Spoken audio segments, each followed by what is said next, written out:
Good evening. You are listening to Radio Free Magonia, the officious podcast of the Magonian Research Group. As always, I'm your host, Michael Parish, and he is your host, Tom Goodwin. Greetings. And tonight our guest is the author of the books Darkness Walks and Chasing American Monsters, among others. He's here to talk to us about shadow people. Welcome, Jason Offutt. Hey, thank you very much for having me on the show. I appreciate the invite. All right. Now, I want to begin by saying, shadow people are a special topic for me because, I experienced them in my home growing up. They were with me in early childhood, and then they went away as I entered puberty. And then later on, when I got into Forteana, in my early teens, they were one of the first topics I remember getting into. First discovered them online back in 2004. But the funny thing is, at the time, I'd forgotten all about my childhood experiences, so they were a new subject for me. Oddly enough. So with that out of the way, Tom, briefly, what's your relation to shadow people? So my relation to shadow people is less close than yours, but it's an aspect of Forteana which I've known about again pretty much since the beginning of my Fortean research. But it's always kind of, as shadow people I want to do, always kind of lingered in the corner of my eye. And so it's only really recently that I've started looking at shadow people accounts as their own thing, so to speak, and analyzing historical records pertaining to them and such like. I did have a personal encounter with something which might have been a shadow person type entity when I was younger.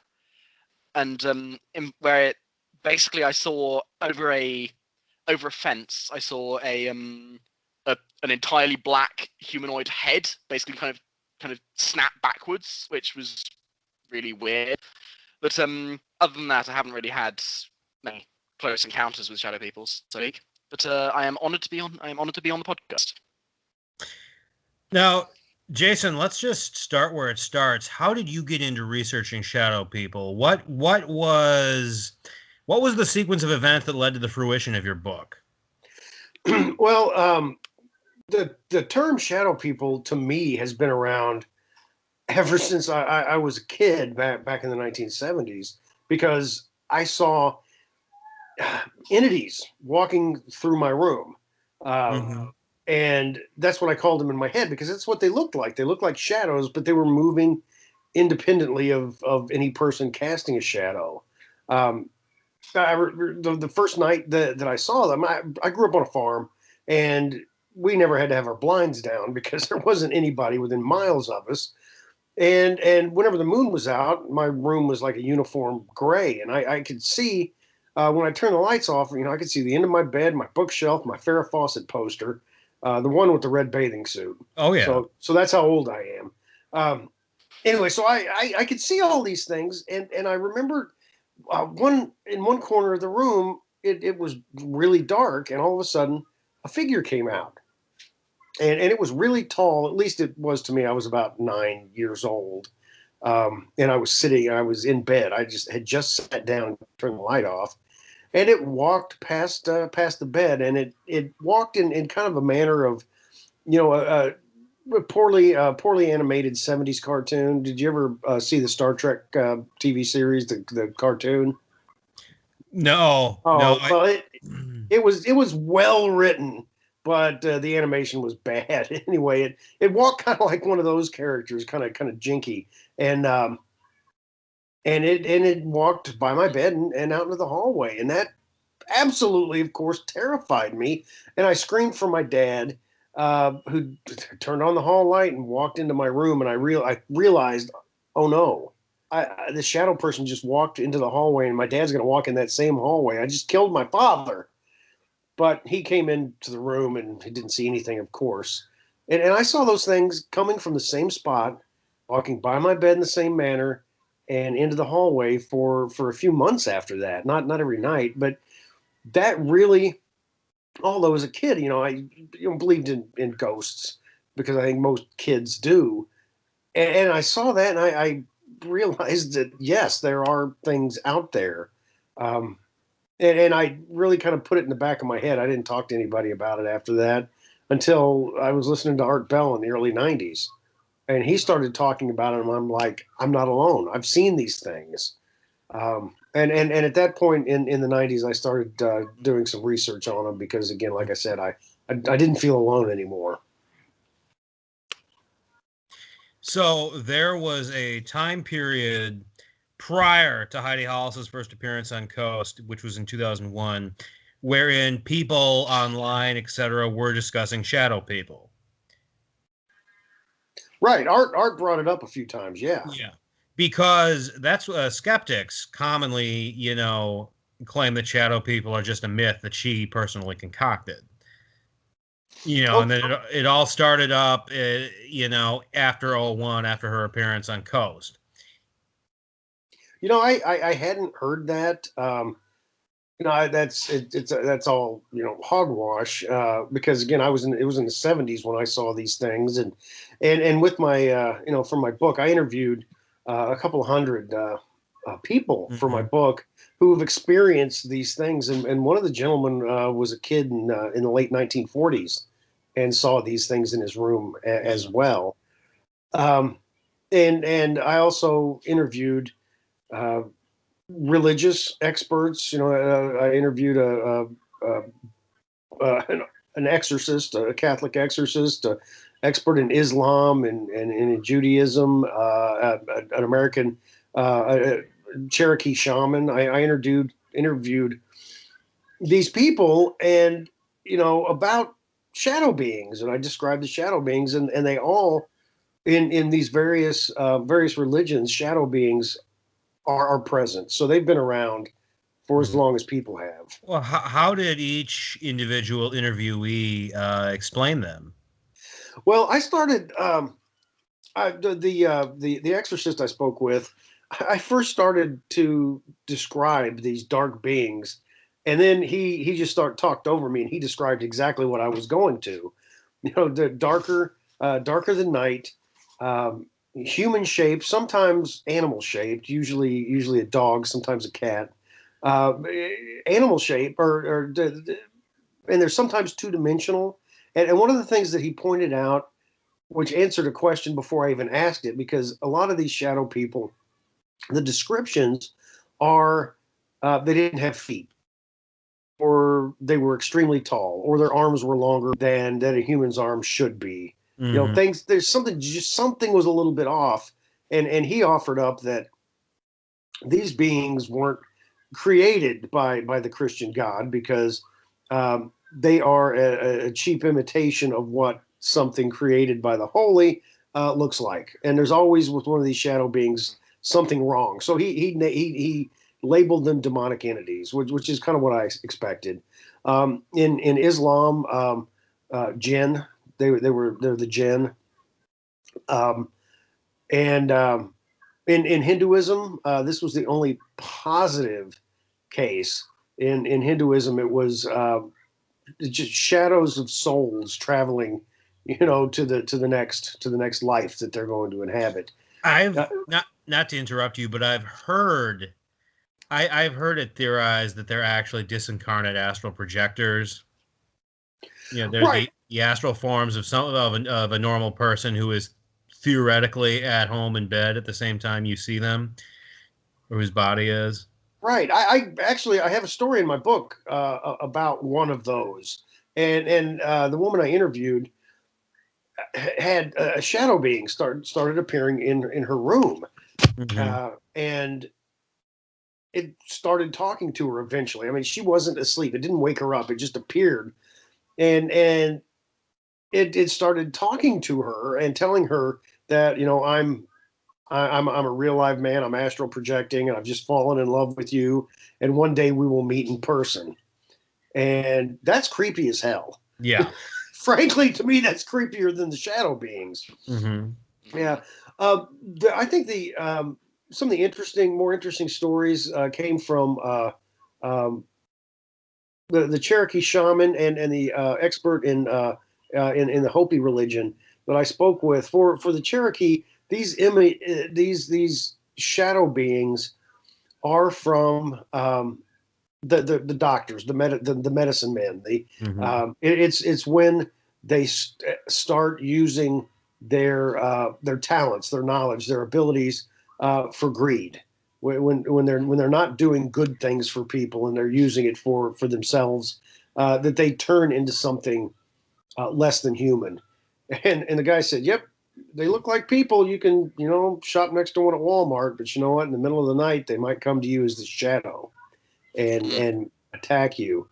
For the Hopi, the explanation is actually I've discovered common around the world is that they're omens, they're harbingers of death. Yeah. And if you start seeing these things, someone you know is going to die. And this made sense, so much sense to me, because before I started working on the book, this woman I worked with who knew of my interest in the paranormal said, "Jason, I've been seeing this shadowy figure in the corner of my eye," and I think that's pretty normal for people to see a shadow person in the corner of her eye. But then she started telling me, it started to weird me out because I can tell it's the figure of a man because I can see more of him, and a week went by and I can see him head on now. Jason, what is this? And then not too long after that, her husband was diagnosed with stage 4 esophageal cancer, and he died not too long after. And then she stopped seeing the shadow being. So yeah, that fit into the omen really well. Yeah, they could be a multi-purpose entity. They could play multiple roles. I'll tell you this: I personally don't believe that what appeared to that woman in her room was really a human man. I think that was a non-human entity playing a trick on her. Well, and that absolutely, I'll go with that because it seems to be that when we encounter non-human entities that communicate with us, whether it be something like that, whether it be through a Ouija board or automatic writing, is that they're liars. Yes. Yes. Yeah, that's how it usually ends up. Swedenborg observed as much centuries ago.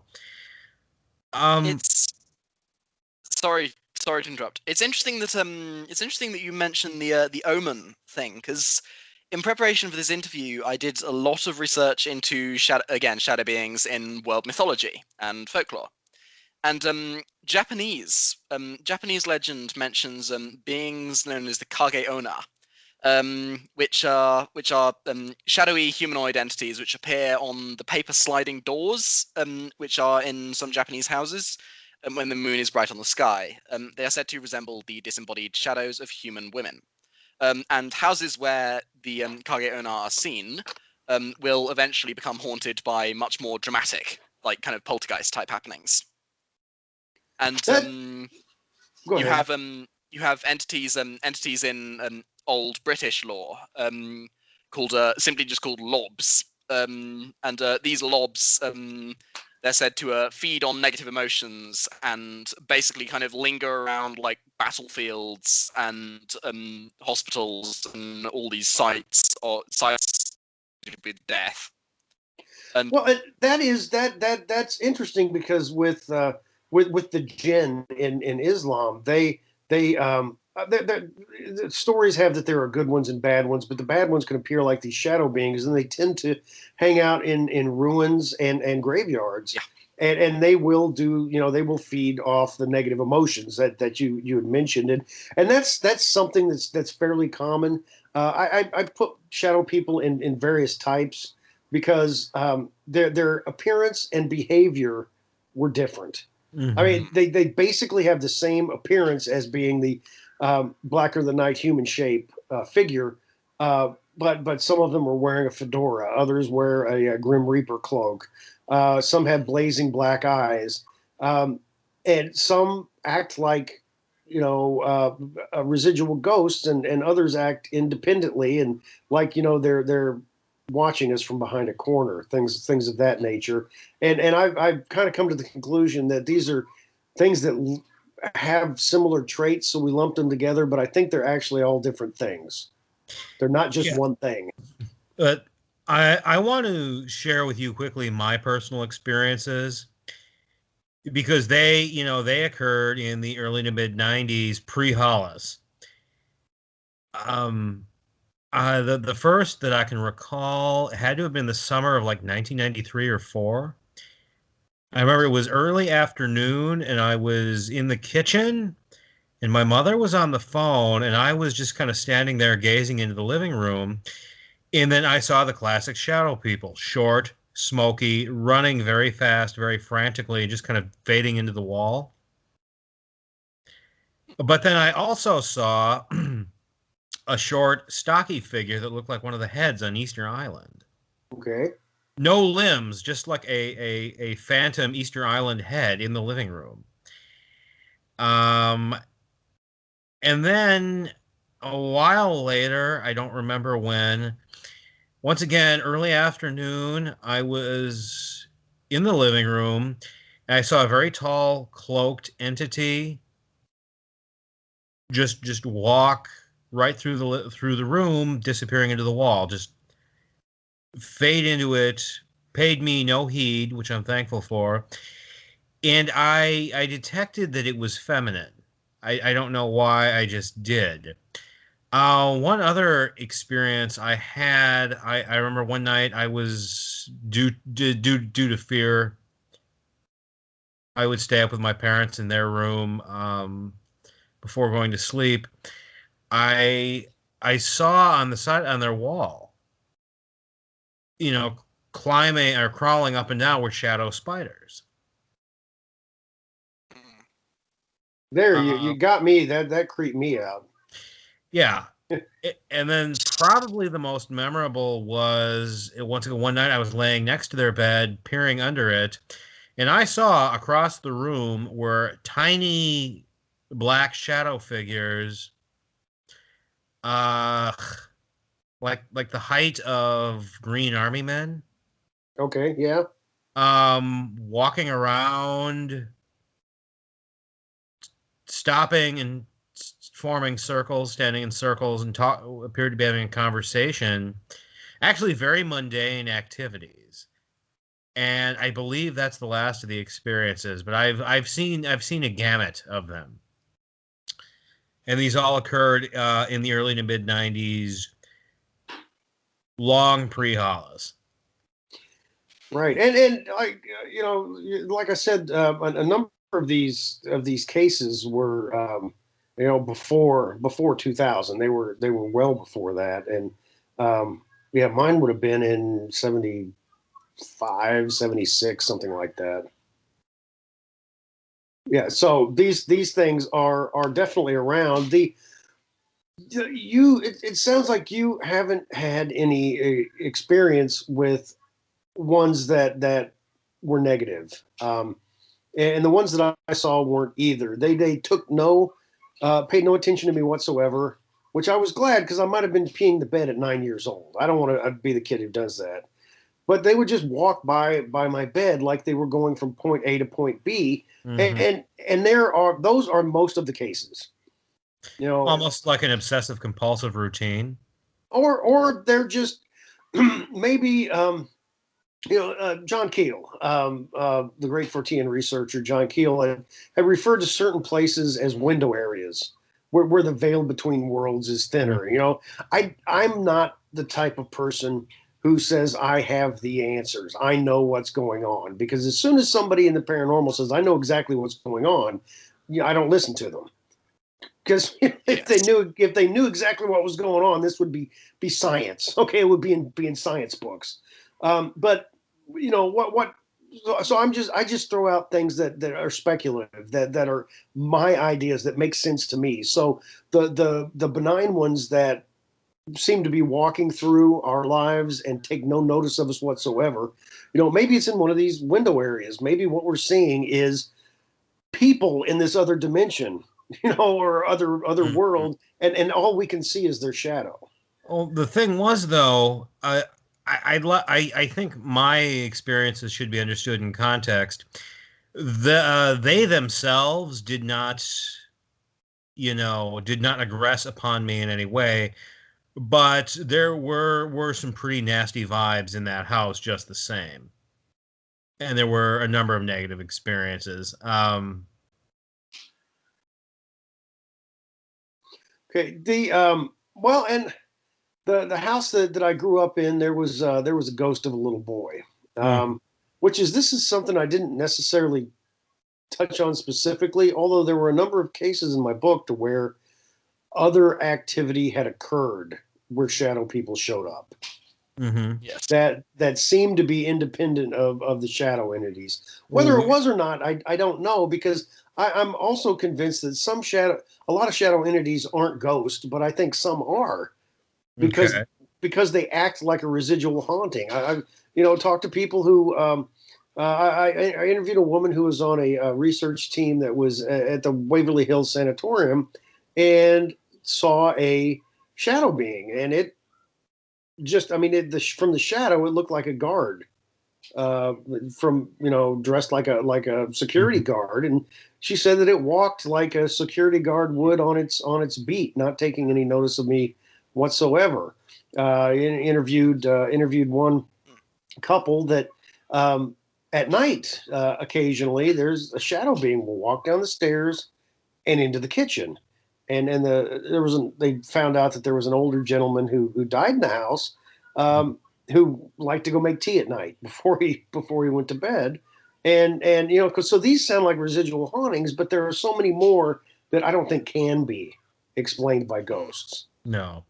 Now, these cases you referred to wherein shadow people appeared in places concurrently with other phenomena, what were those cases? Oh, well, like I said, in my case, my house was haunted when I grew up. And this is the only case of a shadow person being positive that I've ever found out.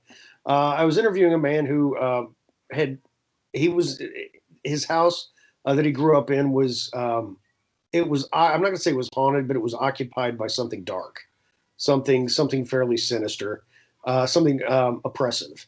And he did a Ouija board session once to try and figure out what it was, and didn't. But after the Ouija board session was over, he started seeing the shadow being. And whenever the shadow being was around him, he didn't feel the oppressiveness that he normally felt in the house. So he felt that this whatever this dark entity was stayed away from him whenever the shadow person was around, which I find to be a pretty interesting story. Okay. Now, let's do the taxonomy. We have the different recognizable types. We have the Hatman. Let's just get him out of the way. We have the hooded entities. We have the kind of bog standard shadows. We have the shadow animals, and then of course the shadow blobs. Now, which would you say is encountered the most frequently? Probably the standard type, right? Definitely the maybe either a little bit taller than a normal human, or a lot shorter than a normal human shadow that doesn't seem to recognize that a person's there.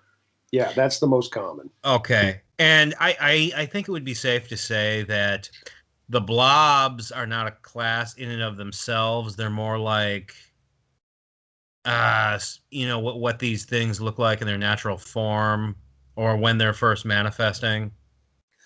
Yeah, I could be totally wrong about that. No, well, no. I mean, that explanation is as good as any.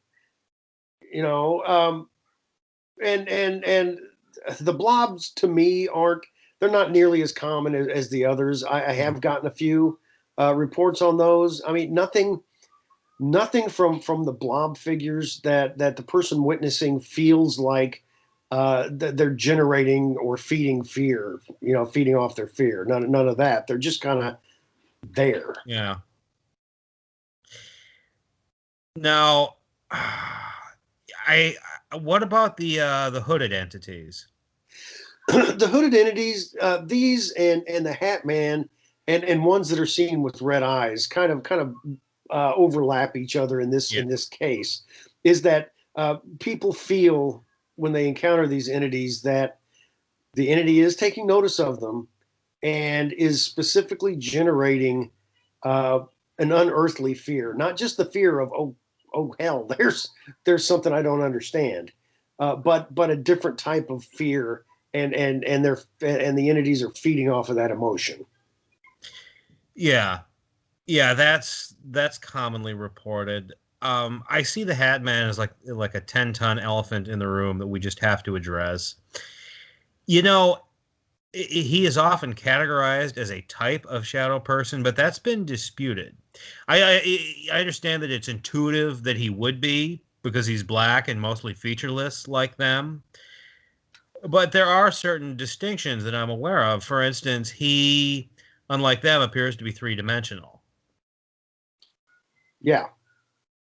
I would say that's pretty significant. What is your perspective on that?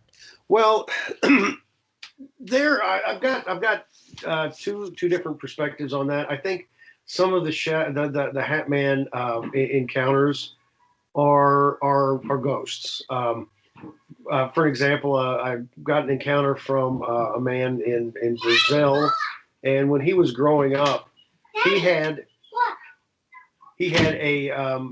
there's a shadow person in his apartment building, but it never did anything to him. It never seemed to notice him. It never, he never felt anything ill from it.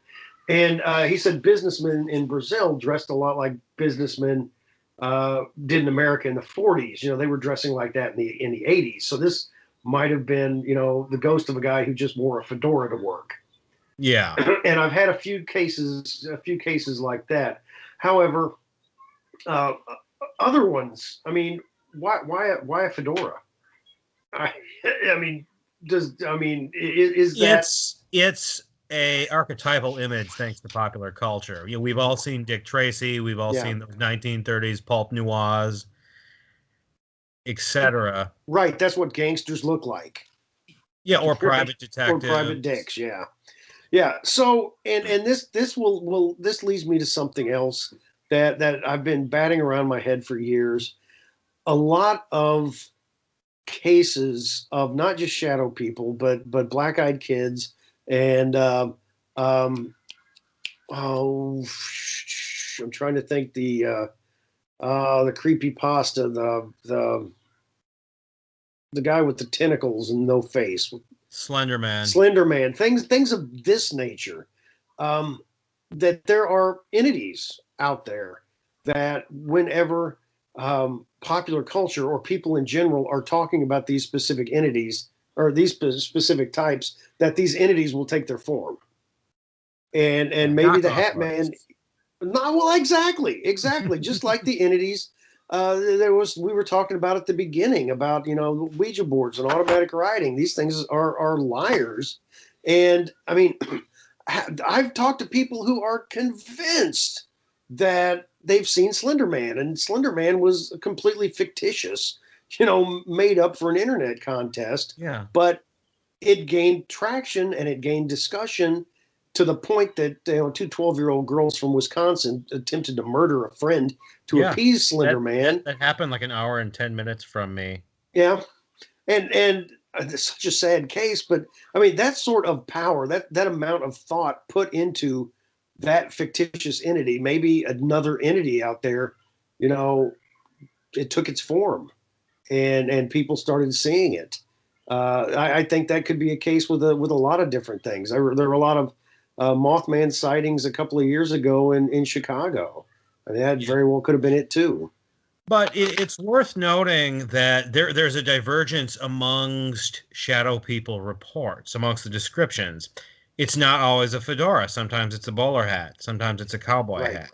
Right. It is usually almost always a duster, but there are other details that change, like holding a chain watch.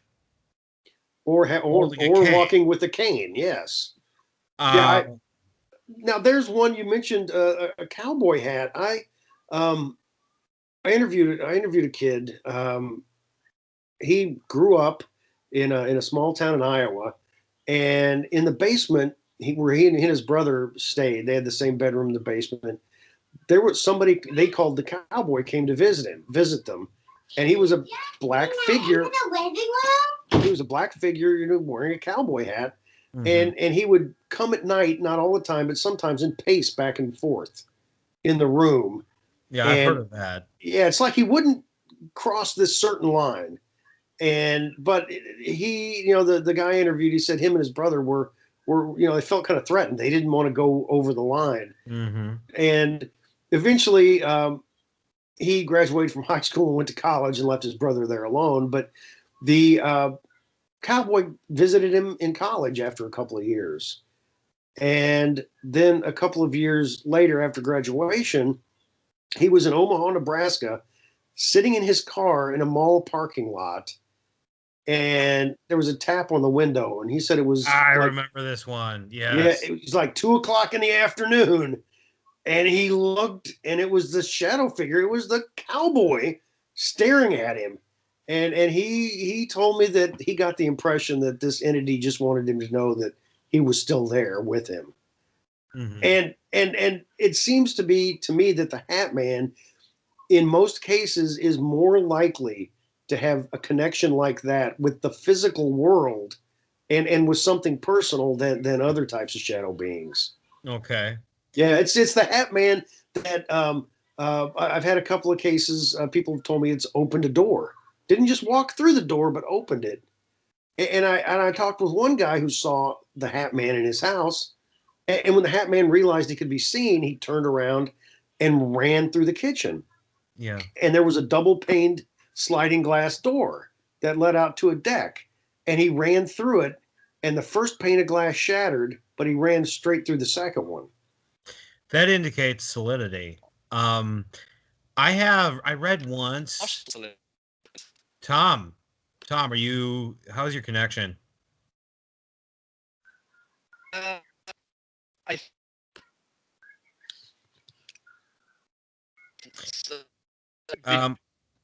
I want to remind our listeners at this point. He got on the Wi-Fi. Okay. That this is a very low-tech podcast. This is not a professional podcast, so don't get frustrated with us. We're frustrated enough with ourselves. But as I was saying, where someone saw the Hatman up close in their room as they peered closely into its surface, it looked almost like it was composed of like tiny particles of like black grain or black sand,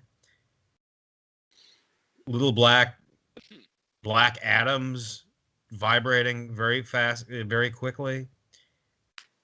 Wow, that just reminded me of an alien from an Ancient Lost in Space episode. That's they wore black, and that's what their faces looked like, and they also wore hats. That's funny. Yeah, I do have something to say about that, but there's something else I wanted to mention is, some people have reported seeing faces. Again, if you look closely enough.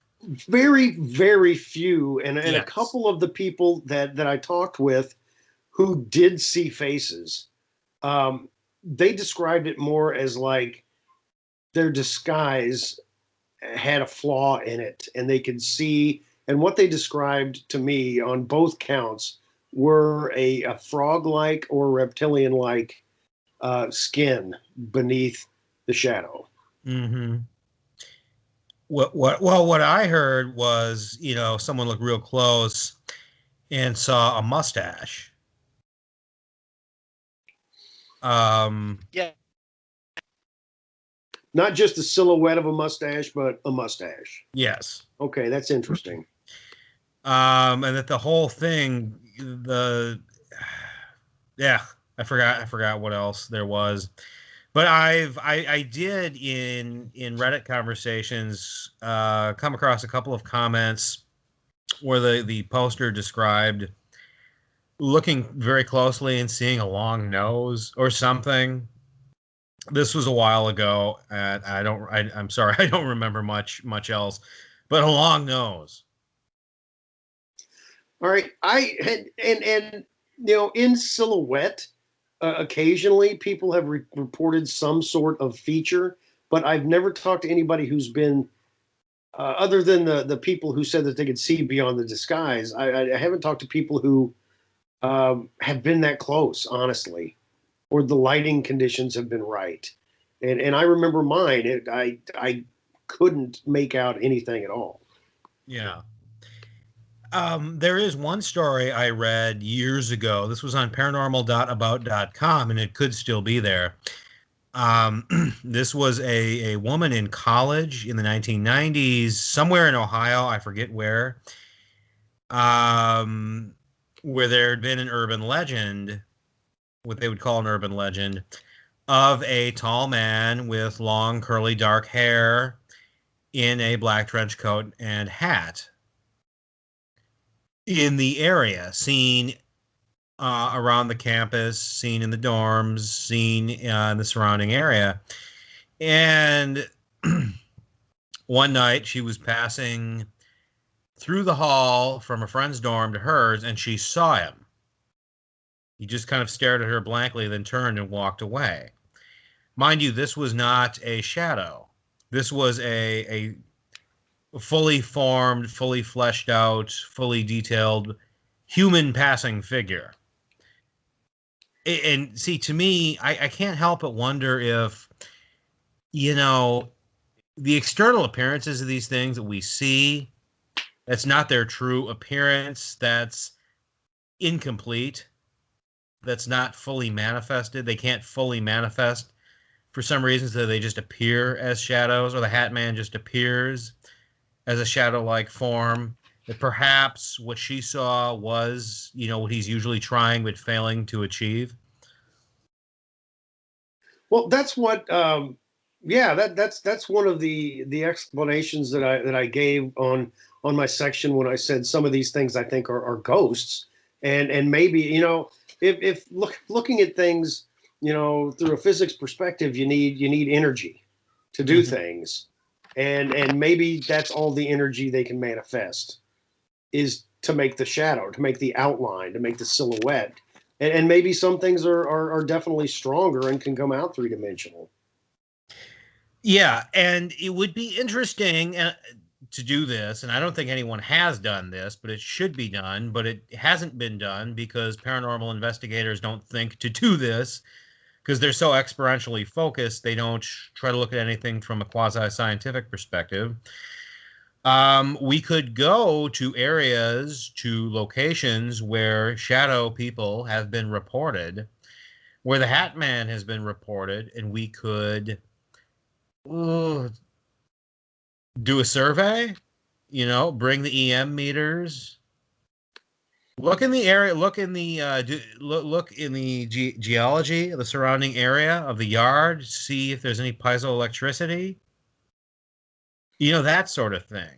Or that would intrigue me. That would, or what sort of rocks in the area? Yes. Because I believe is it limestone? Limestone tends to attract more paranormal type activity. Yes. Granite. Or granite, yeah. Yeah. I would like to do that at some point, or better yet, see someone else do that and tell me the results. Yeah, but I don't think that's going to happen anytime soon. Let me ask you this. Is there a certain profile of a shadow person experiencer? No. I've talked to people from middle of the country America to again a guy in Brazil. I interviewed people from South Africa, Australia, Saudi Arabia. I talked with a person who encountered one of these through various places in Europe. I mean, it's all over the world.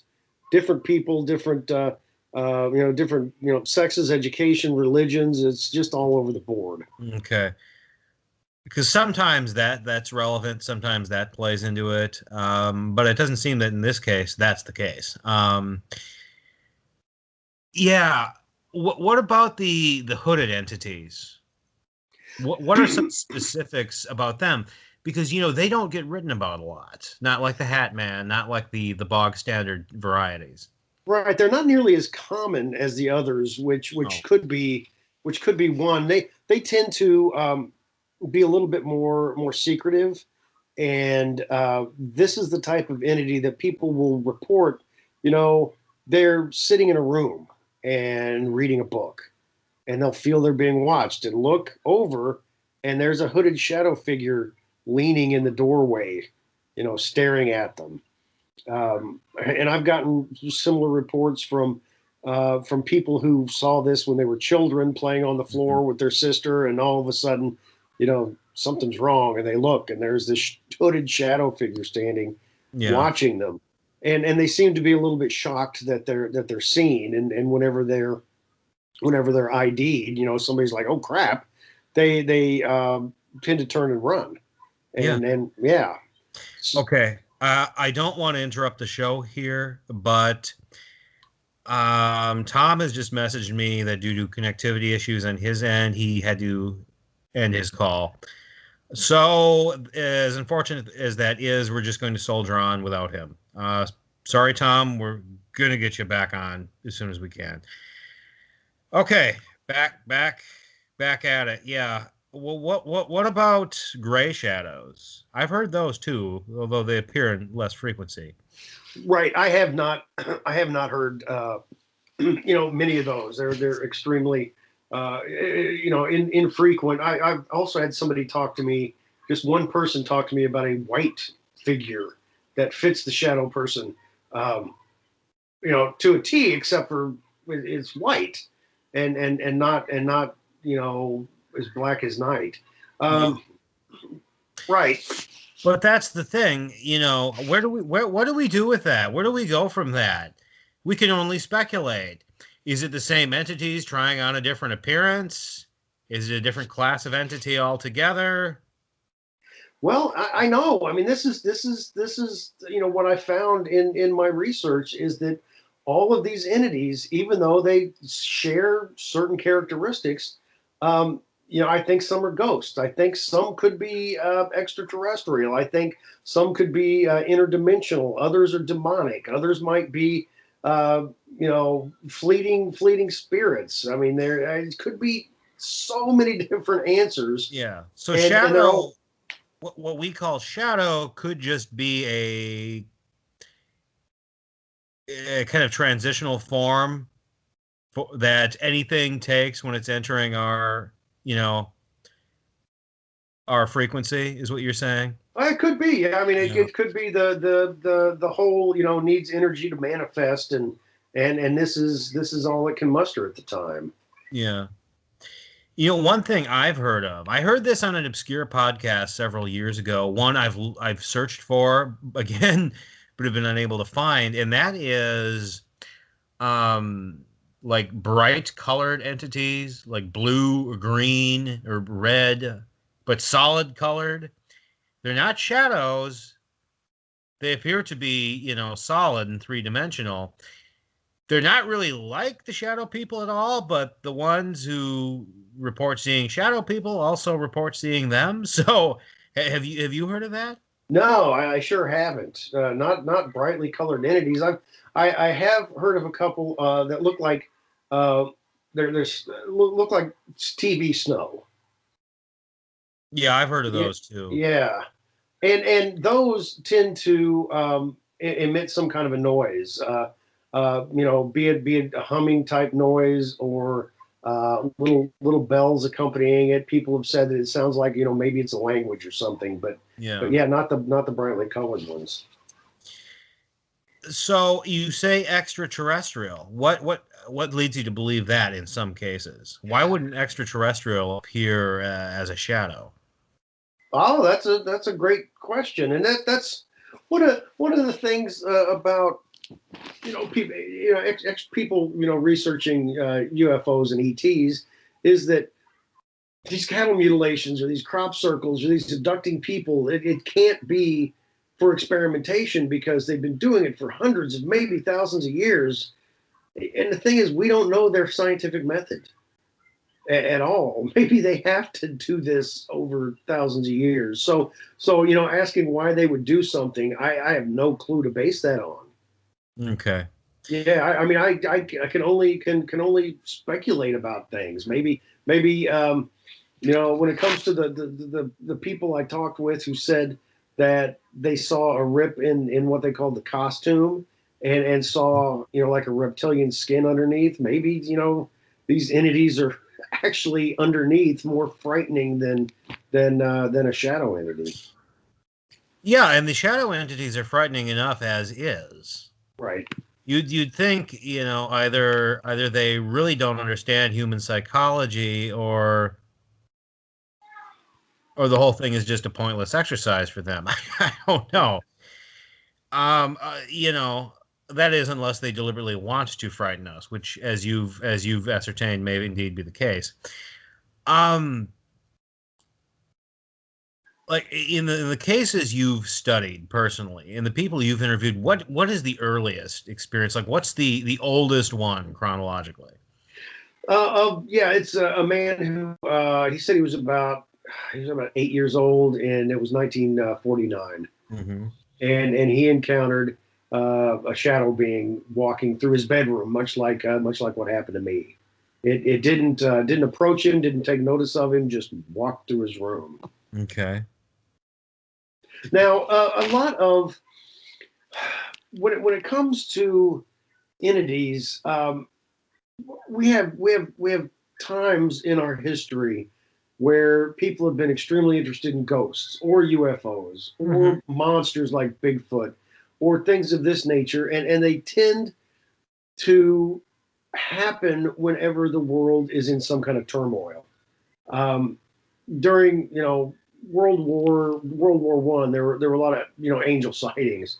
During the Great Depression, monsters were really big. As a matter of fact, the three biggest movies in 1931, 1931 to 33 were King Kong, Dracula, and Frankenstein. Because we were, having a horrible time, and here were, these monsters that reflected that. And man, what's been going on the last 10, 20 years? The world's been in a rough shape. So man, look at the explosion of paranormal television shows and podcasts and books. Yeah. Well, I don't know. I've noticed that shadow people as a thing really took off in the 2000s. During the Iraq-Afghanistan war era, during the Bush Jr. administration, during the time of Katrina, of Guantanamo Bay and Gitmo, of the Patriot Act, and this and that. That may not necessarily have been like an uptick in cases, but the interest in them within this subculture, certainly ballooned during that time period. I don't know, but you're right. I've noticed that public interest in these topics, it comes and goes cyclically. Like in the late 19th century, there was an uptick thanks to spiritualism. This is when the Society for Psychical Research was established, etc. It appears to have been very popular again in the 1970s, as reflected in popular culture. You had The Exorcist, you had Close Encounters of the Third Kind. Rosemary's Baby came out around that time. Yeah. This is also when like universities were installing parapsychology departments. Things like that. In Search of with Leonard Nimoy. And then it seems to have died down in the 1980s and then came back with a vengeance in the 90s. Yes, absolutely. With the X-Files, with Art Bell's Dreamland, with Unsolved Mysteries, et cetera, you know. And I've discussed this before, that it does seem that in the 90s during my childhood, this stuff was really, really popular. Right. And well, when I was a kid, when I was growing up in the 70s, I mean, it was prime Bigfoot time. Because 67 we had the Patterson Gimlin film, and then we had the Momo, the Missouri Monster in the early 70s. We had Boggy Creek down in Arkansas.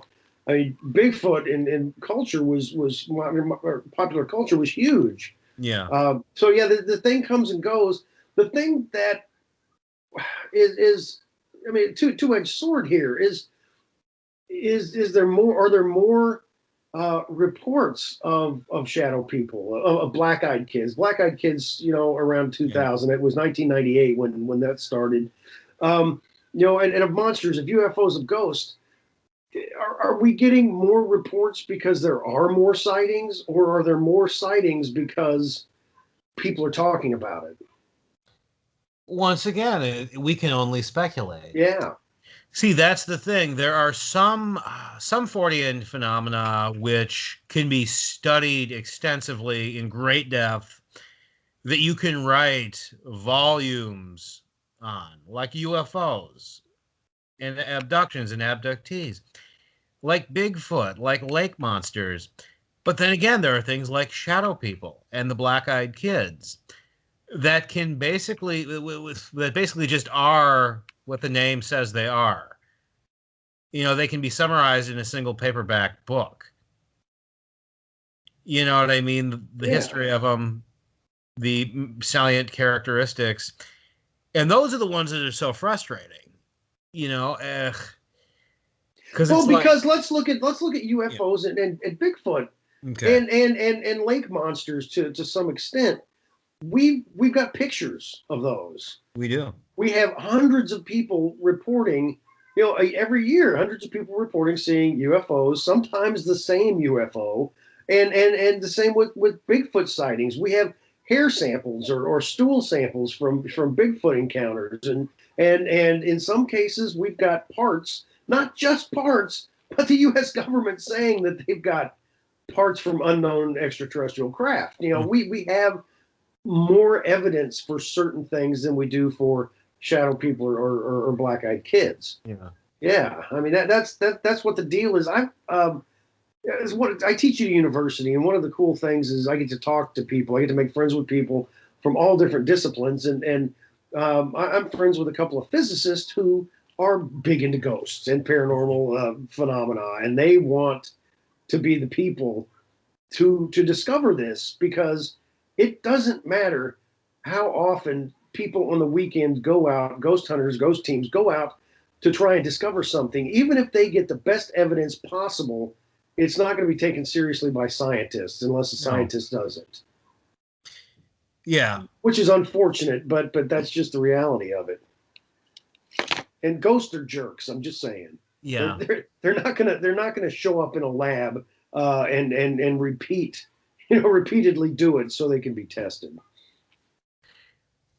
No, what about ectoplasm? Has that ever been studied in a laboratory? Have they ever just like collected a sample from a seance and looked at it, you know?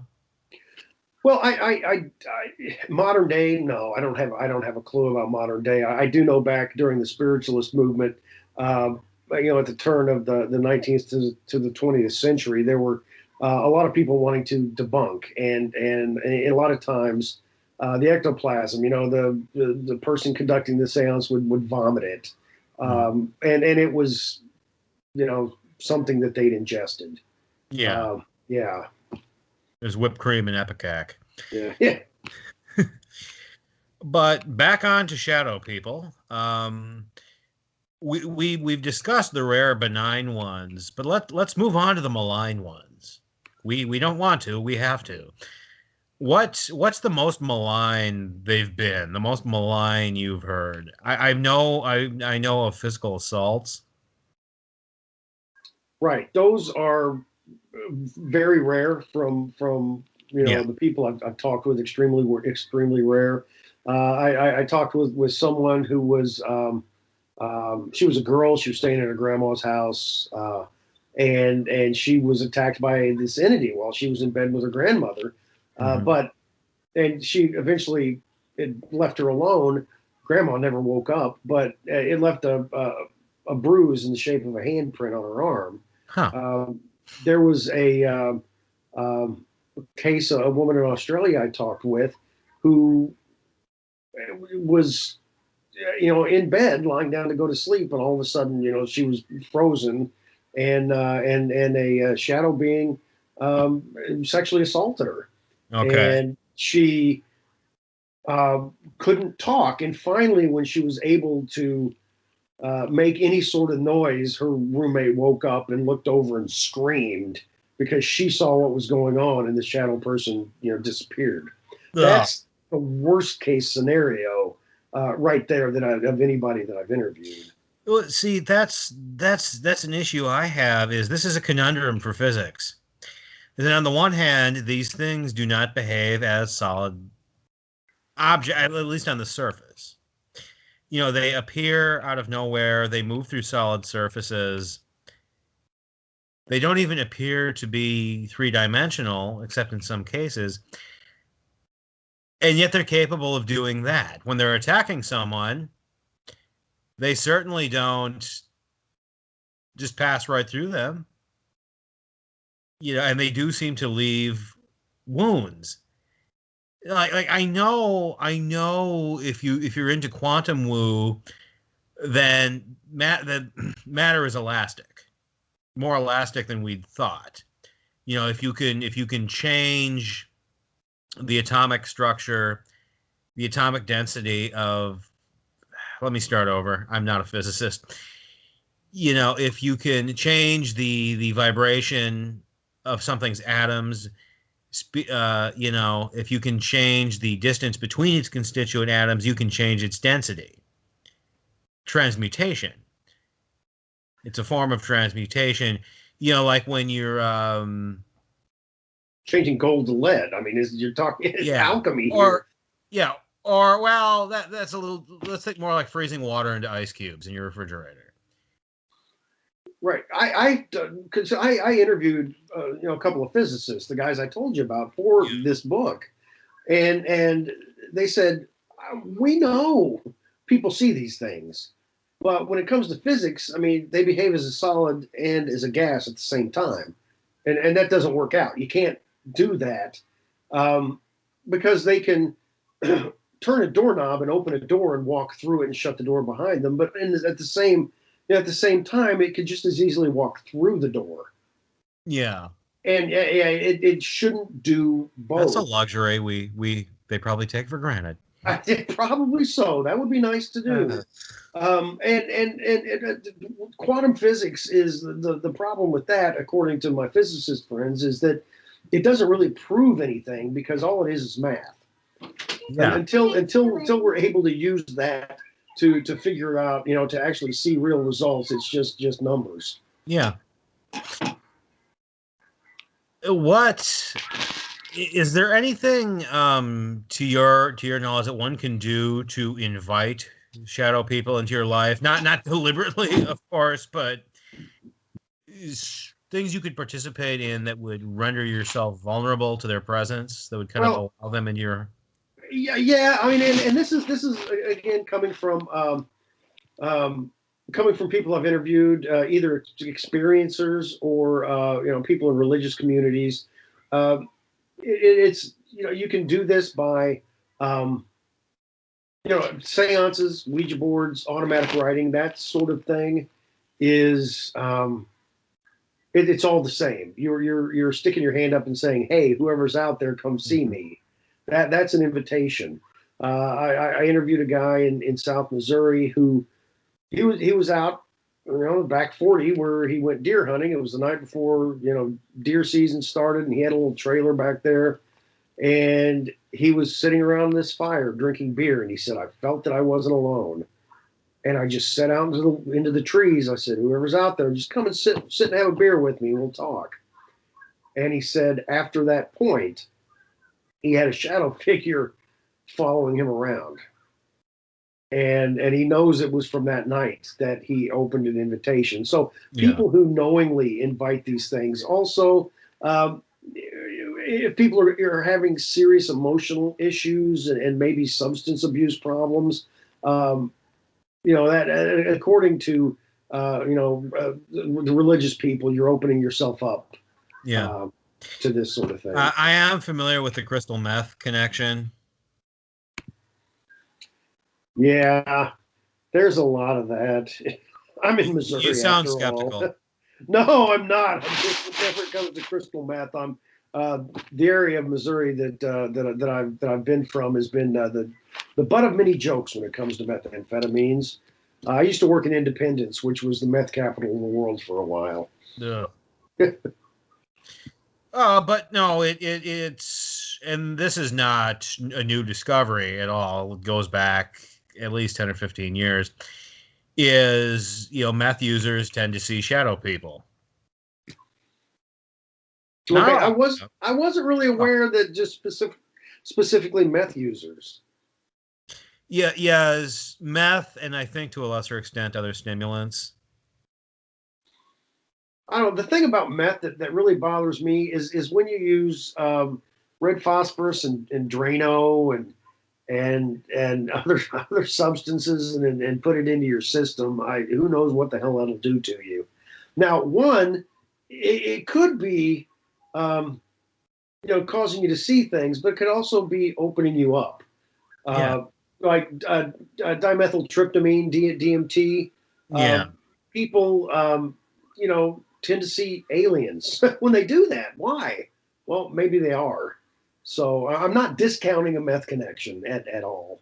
Yeah, although meth, as I said, is a stimulant. It's not a hallucinogen. It's not a psychedelic. It does not have the therapeutic or the creativity enhancing qualities that are attributed to psychedelics. It's just kind of shit. So I don't know. That's another interesting study that we could do is interview users of various other drugs and ask them if they've seen shadow people. Well, that would be extremely interesting. I know that there was a scientific experiment. I can't remember the name of. Oh God, because it's been a while since I've written researched and wrote this book. But I do remember reading about a scientific study in Sweden where the person conducting the study, the doctor, was wanting to find electric impulses in certain parts of the brain. Well, what its effect was on people with epilepsy. Yeah, and he had a couple of cases when he was, turning up the electrical impulses to a certain part of the brain that they saw shadow beings. And to the extent that this one college girl who was, in this experiment, she was holding a notebook and a pen, and she was making notes about the experiment while it was happening, and she started acting funny and turning her chair a little bit, and then moving her hands like she was moving the notebook away from something nobody else could see. And afterwards, she said, "Well, while I was sitting here and the electricity started, there was a shadow person off to my left, and it kept getting closer and closer, and then it was trying to take this notebook out of my hand."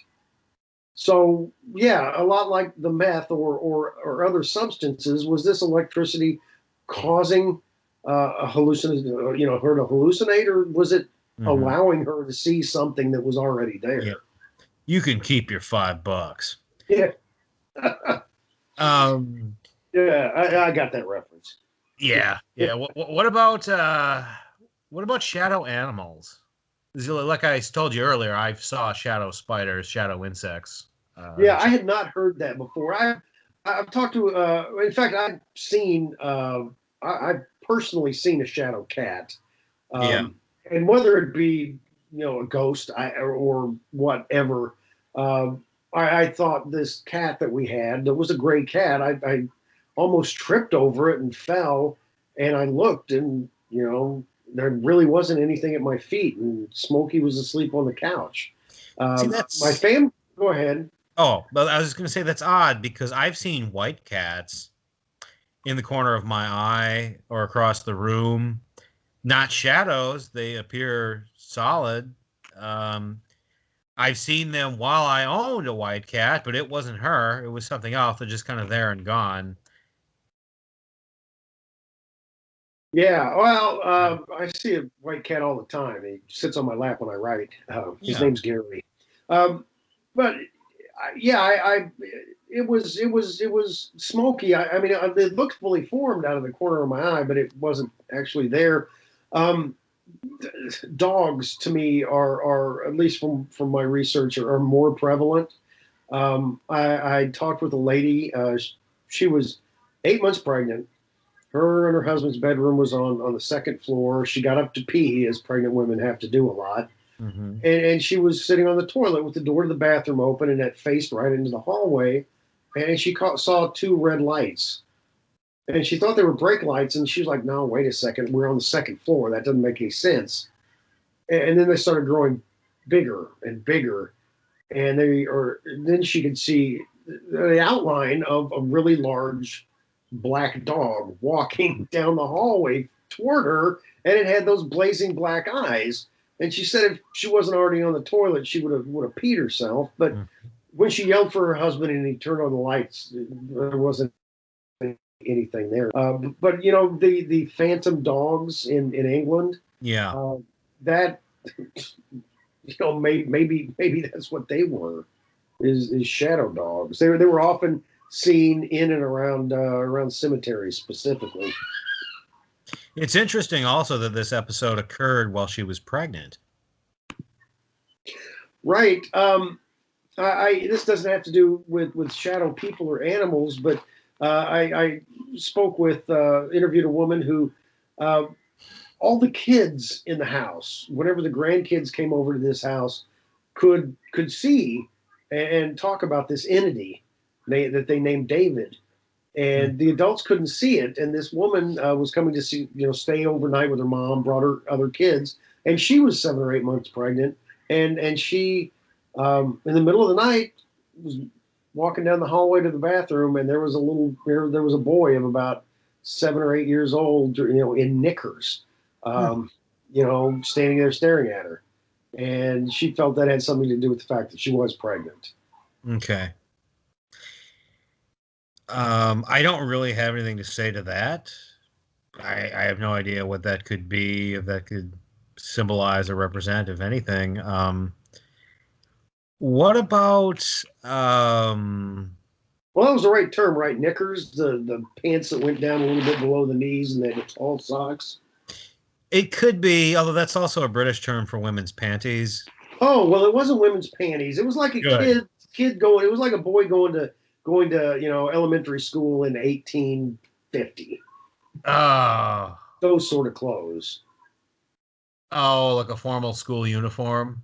Yeah, that's that sort of thing. But it was short and pants that went down below the knees, tall socks. When you first said knickers, I was kind of taken back. Like, what? What was he wearing? Women's underwear? No. Yeah. No. All right. Well, I'm glad I brought that up again. Yeah. Yeah, creepy. Something you'd see on a boy wearing Little House on the Prairie or something like that. Yeah, I can look it up later. Anyway, what have you found any connections between shadow people and other Fortean phenomena, and say black-eyed children, the Men in Black? Well, Nick Redfern a few years ago asked me to write a chapter for one of his books on on the Men in Black, with that with shadow people involved. He put a connection to it, and I'm not going to argue with Nick. Nick's got his shit together, but I personally don't see the connection. There's a little bit of similarity. With the Hatman, with the way the Hatman looks and the Men in Black.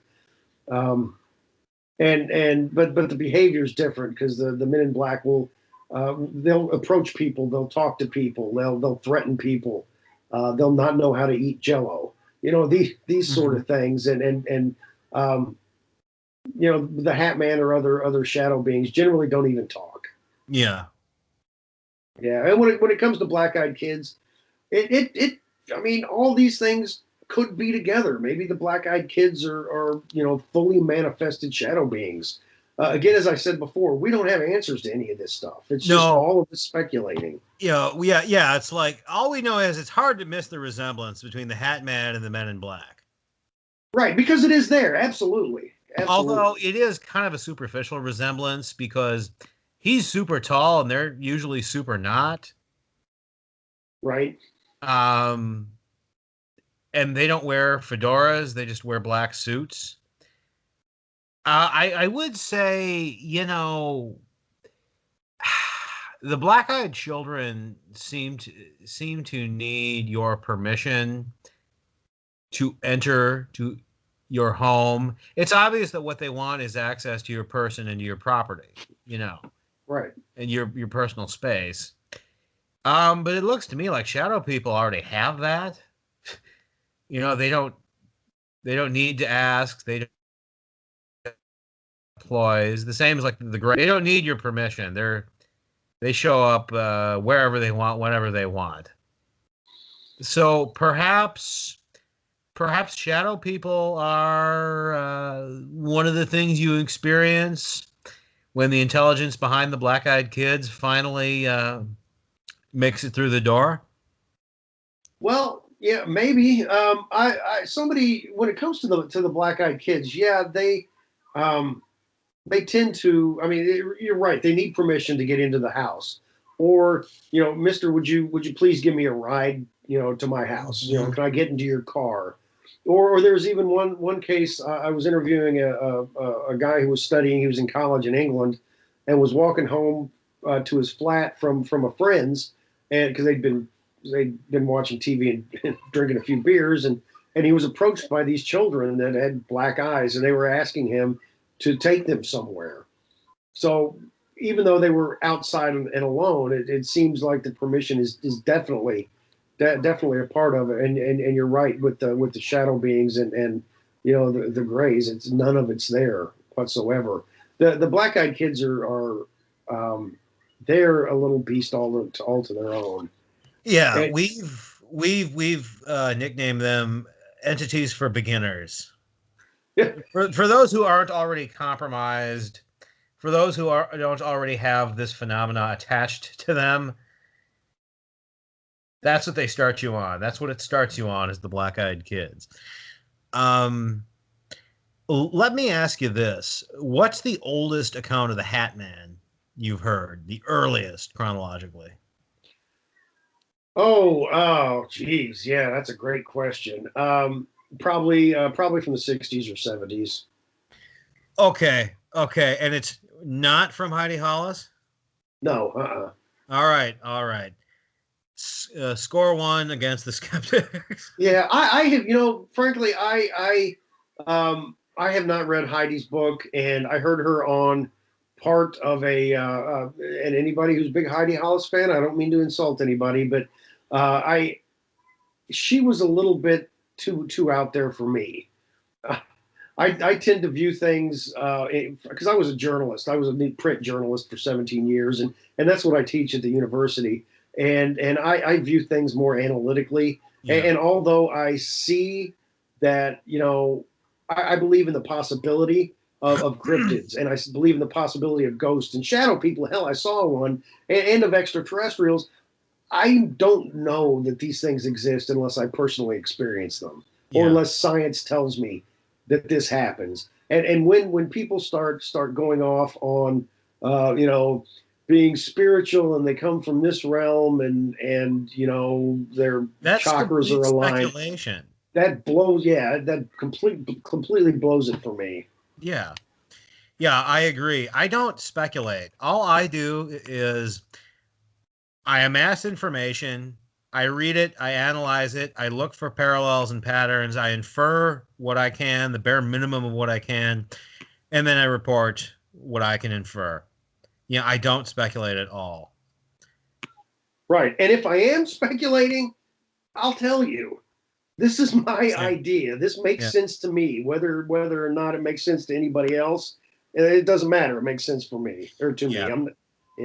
As far as Heidi Hall is concerned, I wouldn't. I'm not going to criticize her because, she was one of the first people I started listening to when I first got into this field. I remember in the summer of 2006 staying up in my room and listening to her radio appearance on Coast to Coast AM. Nori was hosting, because this was right when Bell began to kind of phase himself out, and that was a landmark night for me. I did not sleep that night. I had the lights on, and I was still under my covers at age 17. Yeah.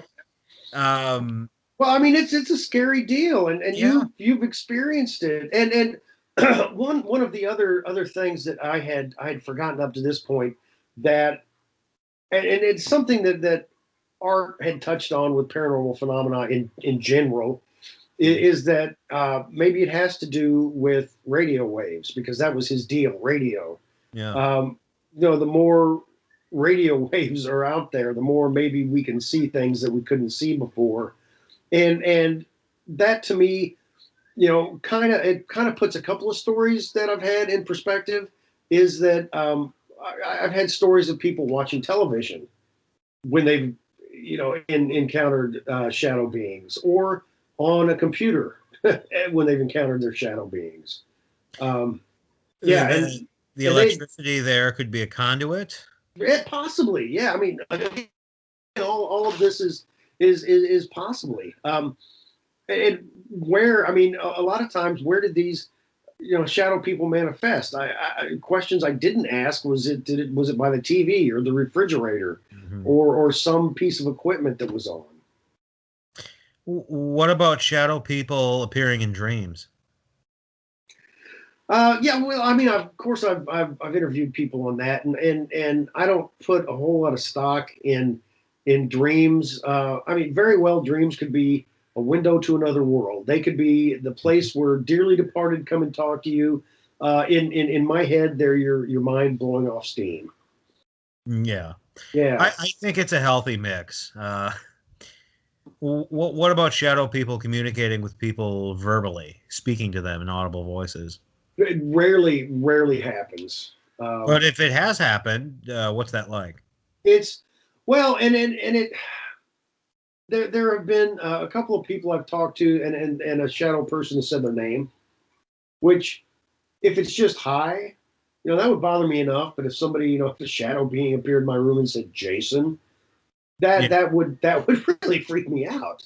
Well, if Jason is a common enough name, it could just be, taking a lucky strike in the dark. Well, they could be, there's, this doesn't have to do with shadow people, but it has to do with psychics, or, just, I was covering a spiritualist convention. For some reason, nobody else at the newspaper wanted to, and I'm like, well, hell yeah, I'll go do it. And this is before I'd written anything on the paranormal. I had no books out, so there's no reason for this person I talked to know anything about me. She was a spiritualist minister from Kentucky, and I was interviewing her, and I said, how does one become a spiritualist? And she said, well, two ways. One, they're born into spiritualism, like you were born. Your mom and dad are Methodists, so you were born in the Methodist church. And I was thinking just like you were, shot in the dark. Here's this boy from Missouri, Methodist, and no, Baptist would have been a better guess. But then she said, it could also be, you come to the church later, like your mom. She was a Catholic, and she became a Methodist when she married your dad. And she was 100% right. Was really that a shot in the dark, or did she really know something? Yeah. What about, because I've heard of cases where the Hatman has spoken to people directly. I've interviewed people who've claimed that. Well, what's going on with that? Well, I mean, it depends on what the Hatman had to say. the one Hatman experience that I have with direct communication was the college graduate who was sitting in his car in the in 2 o'clock in the afternoon Yeah. in the parking lot, and the Hatman tapped on the window, and that was a communication that, hey, I'm here watching you, but it wasn't direct communication. What were the ones you interviewed? Was it a threat? Was it a question? Was it a prediction of the future? You know what? Out of respect for them, I'm not going to share. Let's just say it was. I'm not going to share explicitly. Let's just say it was prolonged taunting. All right. Well, I mean, what type of entity would do that sort of thing? I mean, it doesn't sound like ghost communication.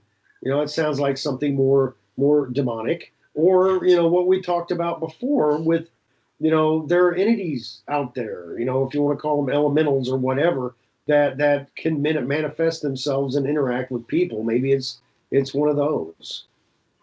Okay. Again, maybe I throw the word maybe out there a lot because, again, I'm not saying I know the answers. There might not even be answers as far as we know. Know. That's another answer. I mean, absolutely. Yeah. We could just be, just talking in the dark here. There might not be any answers whatsoever, except for the fact that I have seen shadow beings, and I did see a full-bodied apparition. So, yeah, there are answers to those things out there at least. What is your rebuttal to critics?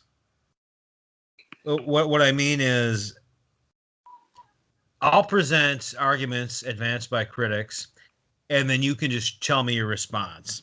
Okay. A lot of them, either deliberately or through ignorance, will misportray the phenomena as occurring like entirely in the field of your vision, in the peripheral vision. Right. Yeah, well, just something you see passing out of the corner of your eye. What's your response to that?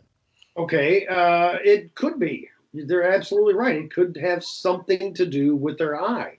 It could be some misidentification, or it could be that that's the only part of the shadow being they've seen.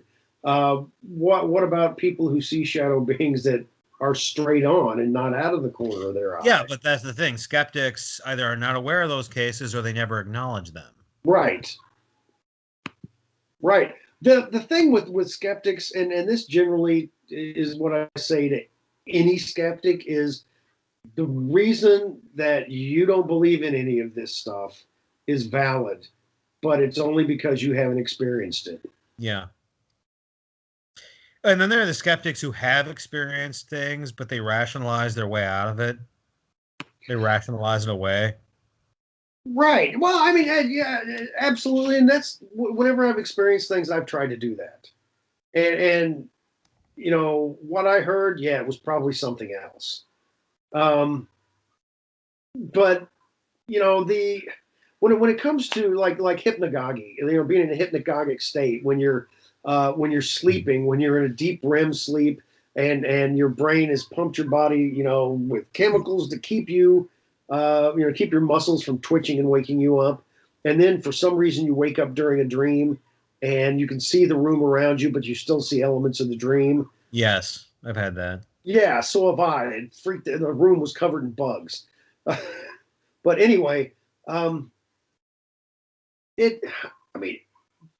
I understand completely. And if somebody is in a deep sleep and wakes up and sees something paranormal, I'll generally credit it to, no, they're just in a hypnagogic state.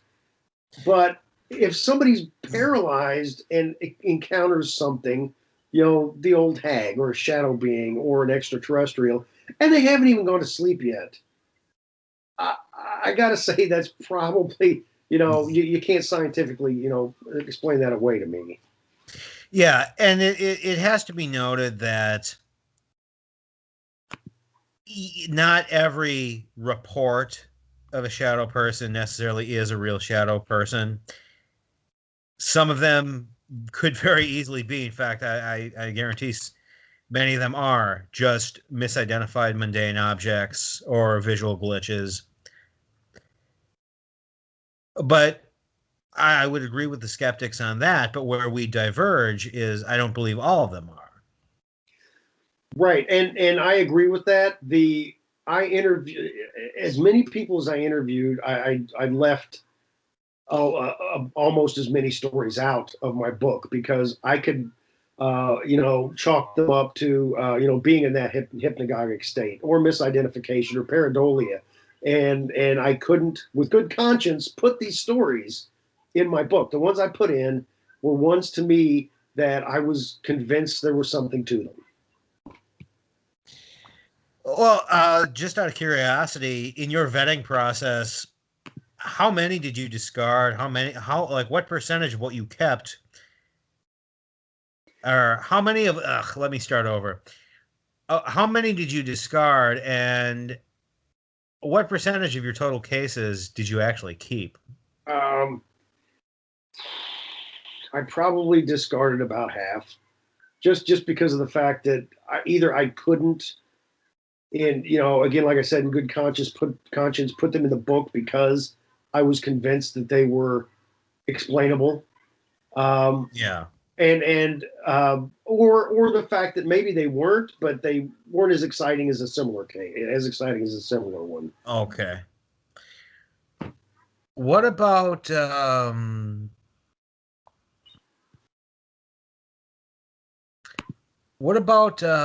like cases where there's multiple shadow people in one environment, but they're consistent, they're identifiable, like distinct from each other, like it's multiple personalities that we're dealing with, distinct personalities? Okay. Most shadow people encounters are solos. Mm-hmm. There, some of the shadow beings that I saw, like I said, that they would appear in one corner, walk by my bed, and out in the hallway. Sometimes there'd be a line of 3 or 4 of them, and they were extremely similar. Yeah, when there's more than one scene, there's not that much variety. It's not like there's a party with the Hatman and a benign one and a short one and one with red eyes. Do you think they even not have really that kind of variety. individual personalities, or are they just drones within a hive mind?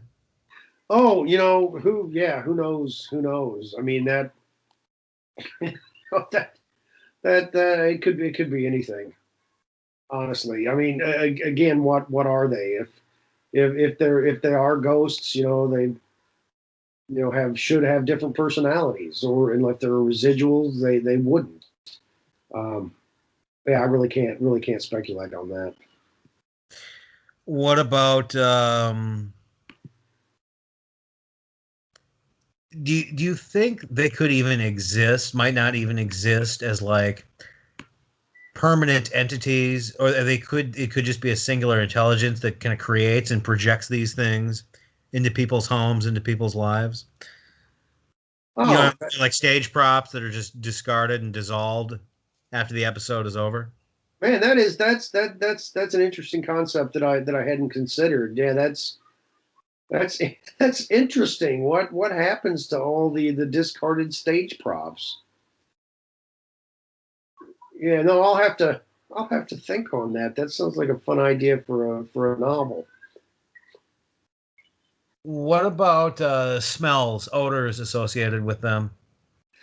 I really don't get smells. The sounds, as I said before, clicking or humming, that sort of thing, but not really smells. Well, because those kind of droning sounds, those are reported in a lot of Fortean phenomena, not just shadow people. Well, yeah, like hums, trumpet blows. I mean, those things are Buzzing, yeah, insect-like buzzing right. is the most Worldwide. common.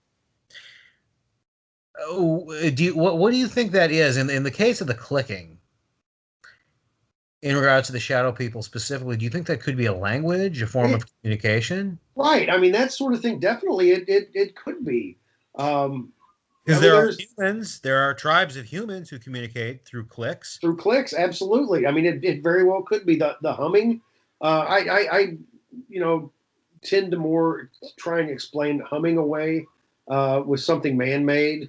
I remember as a kid, I would go outside in the yard to play, and sometimes I'd stand underneath the power lines or the phone lines, and back when lines were above ground, and it would hum, and sometimes I would hear what sounded like people's voices, and wow, maybe I was nuts. Anyway, uh, it could Because be something like that. you could have been hearing actual entities communicating with each other through the electricity. That could have been a conduit.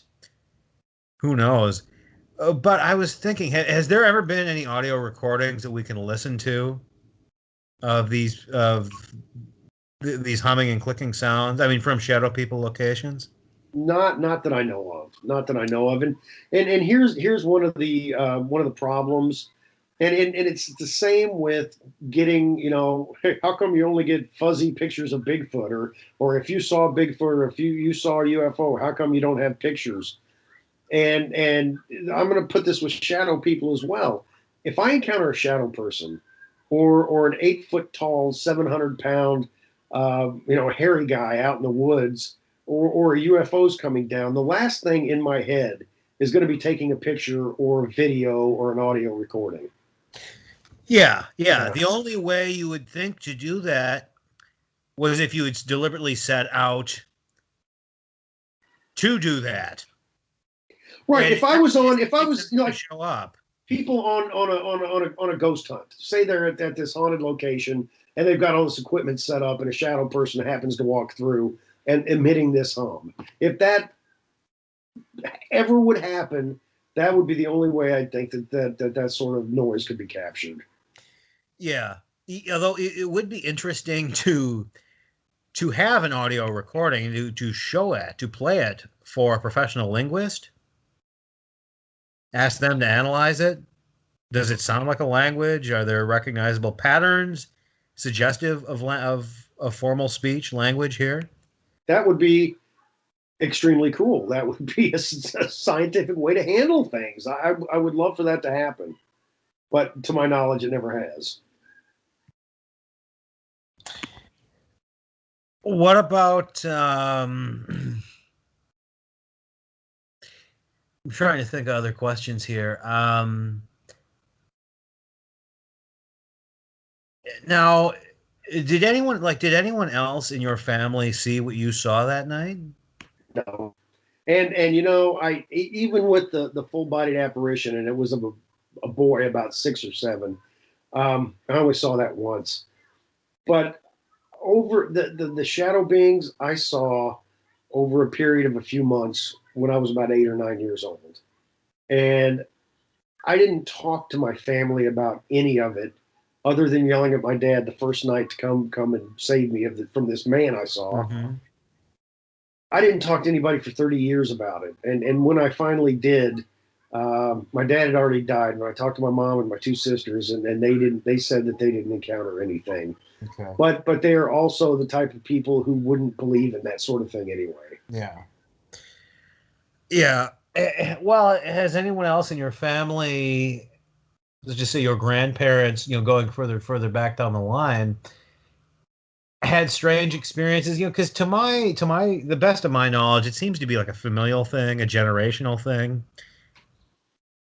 Yeah, it absolutely does. I mean, that's pretty common, and not just for hauntings and things of that nature, but when it comes to abductions, it's the same thing. No, the only family thing that I can talk about is my mom had lung cancer. Um, well, so did my oldest sister and my grandma, and they all died of it. So stop smoking out there, people. This has been a PSA from Jason Offutt.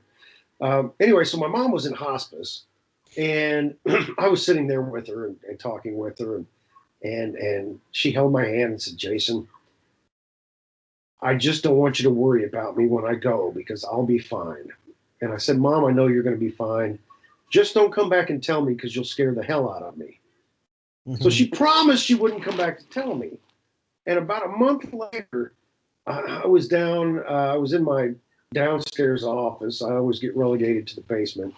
And I didn't know it, but my wife was in the other room of the basement, and I heard her shout. And I thought she'd hurt herself. I jumped up and ran in there, and she was holding a box shaking. And I asked her what happened, and she said, Your mom just said my name. She just said Kim in my ear. It was your mom's voice. I'm like, what did you tell her? I told her to leave me alone. I was busy. But that told me something, that my mom was really okay and that she kept her promise. She didn't come back and tell me. She came back and scared the hell out of my wife instead. But Okay.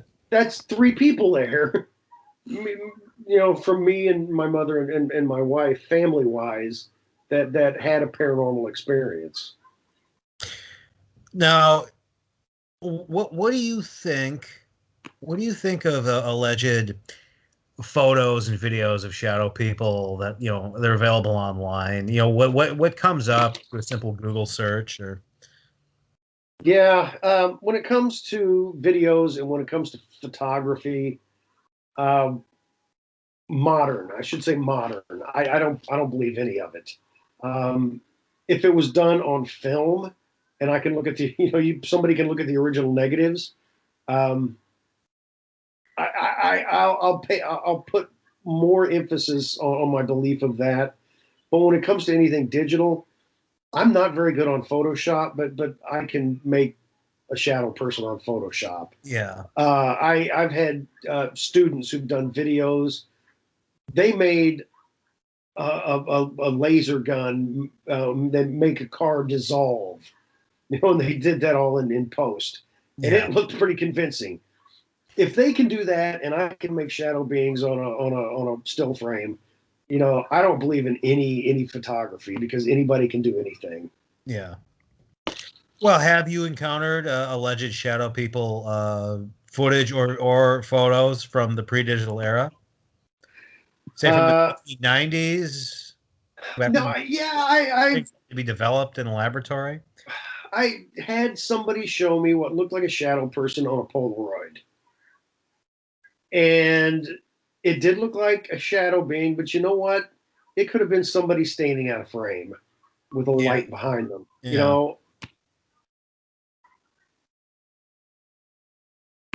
Yeah. So I mean, when it comes to photography and audio, for that matter, I can't put any stock in it unless I'm there hearing it myself or seeing it myself. What about shadow people in location? Because the overwhelming majority of cases, it seems, tend to occur indoors. Right. There have been some outdoor ones that Yeah, I've that's had, what I but was getting to. yeah, but most of them, you're right, have been inside the house. Yeah, but it doesn't seem like when you have a haunting, it doesn't seem like they stick around for most cases. Sometimes they do.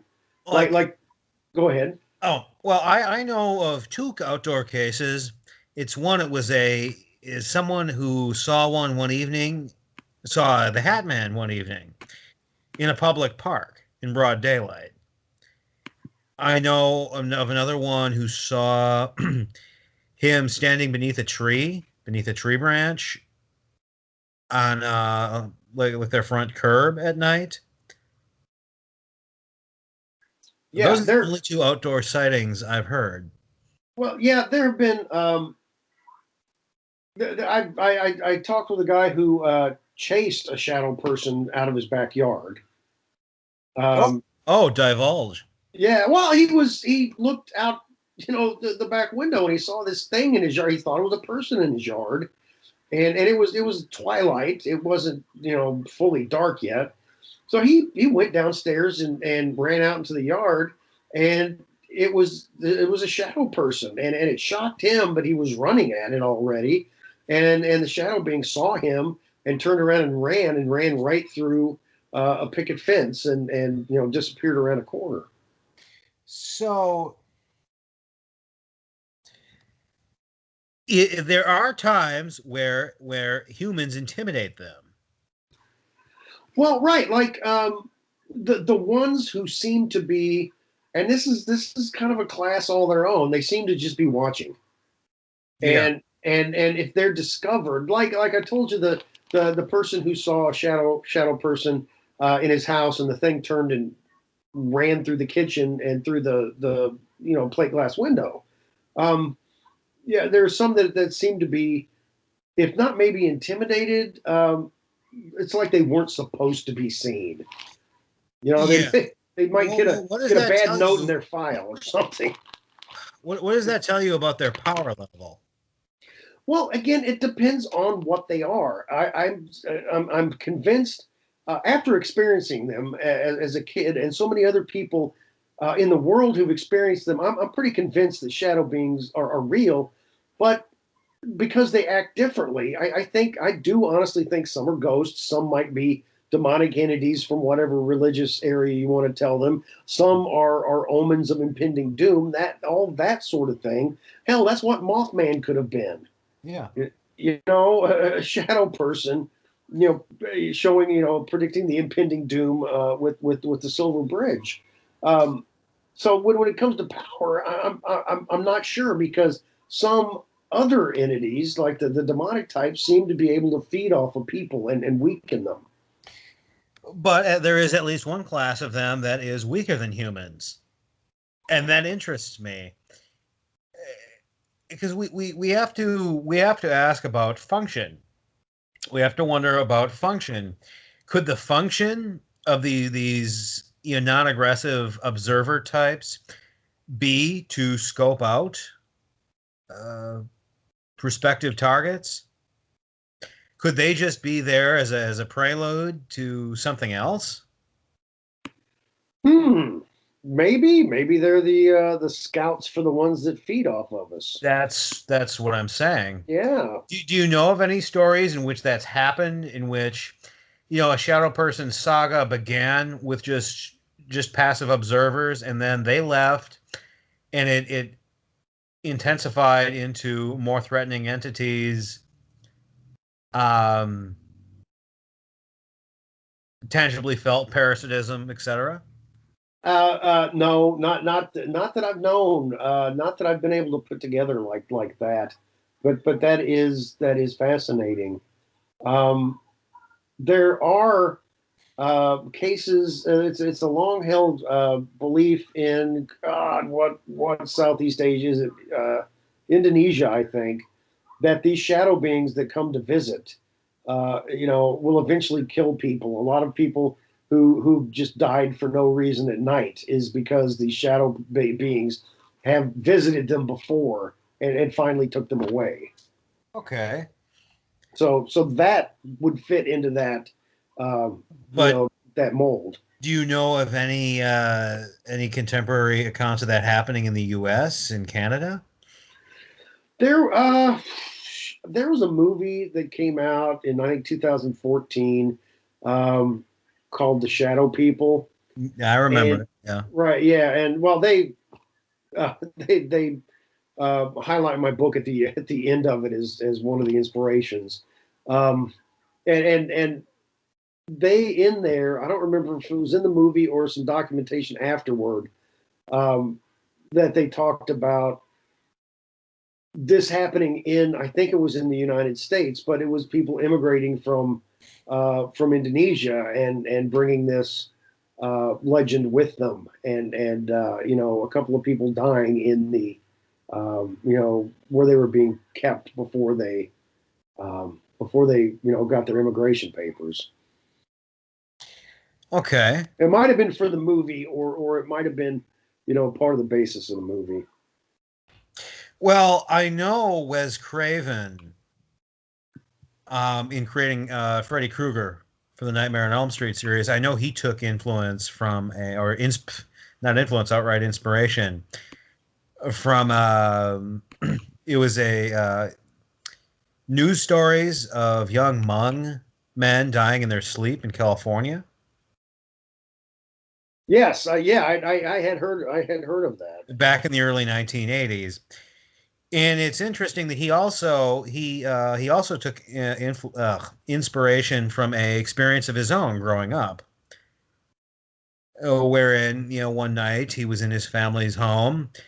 He looked through the window and he saw walking down the street outside was a creepy, grinning figure in a hat and a black coat. He got scared, naturally. He ran to his room. And then a little while later, the figure appeared in his window and smiled at him knowingly. And you combine those two things together and you got Freddy Krueger. You got Freddy Krueger. That is awful. That is horrifying. Yeah. Could that be another case of the Hatman fully materialized? It fits the description. But one thing we have to ask ourselves is this. It's theorized that they feed on fear, on energy, negative energy created by fear. But how exactly do emotions produce energy? How exactly do they feed off it? And what exactly do they do with it once they've siphoned it? We know emotions have a tangible effect, a quantifiable effect on our bodies. If you look at the physical effects of stress, anxiety, anger, etc. But how does that translate into a food source for quasi-solid? I don't know. We're not them. I have no idea. I mean, this would be one of those cases to where they'd have to be the Ghostbusters would have to capture one and do experiments on. And that's the thing. Once they've fed, where do they go and what do they do? And how do they go to the bathroom? Those are questions we want to know. What do they? Yeah, like what does digested human fear look like? Right. Well, in excremental form. You've experienced this before, okay? Everybody's experienced this before. There's certain people you have conversations with, and my God, afterward, you feel drained of energy. Yes. Yeah. Yeah. Well, maybe it's the same thing. Maybe that powers them up. I don't know. But what do they do when they're not feeding? Like, what does their world look like? Or if they even have one? I don't know. Maybe they're like snakes. They get full and they take a nap for a week. Maybe. But yeah, I know exactly what you're talking about. There are some people who are just draining. Like those people with limited self-awareness and limited social skills. Yeah. That just... I know, and your energy's gone. Where did it go? Yeah. Did they take it? Yeah. Those people who don't know how a conversation is supposed to work, whereas one person listens and waits their turn, and then when the other person is done speaking, then they speak. Right. There are way too many of those people. Yeah. Yeah. So there is something there, but scientists have not studied it yet.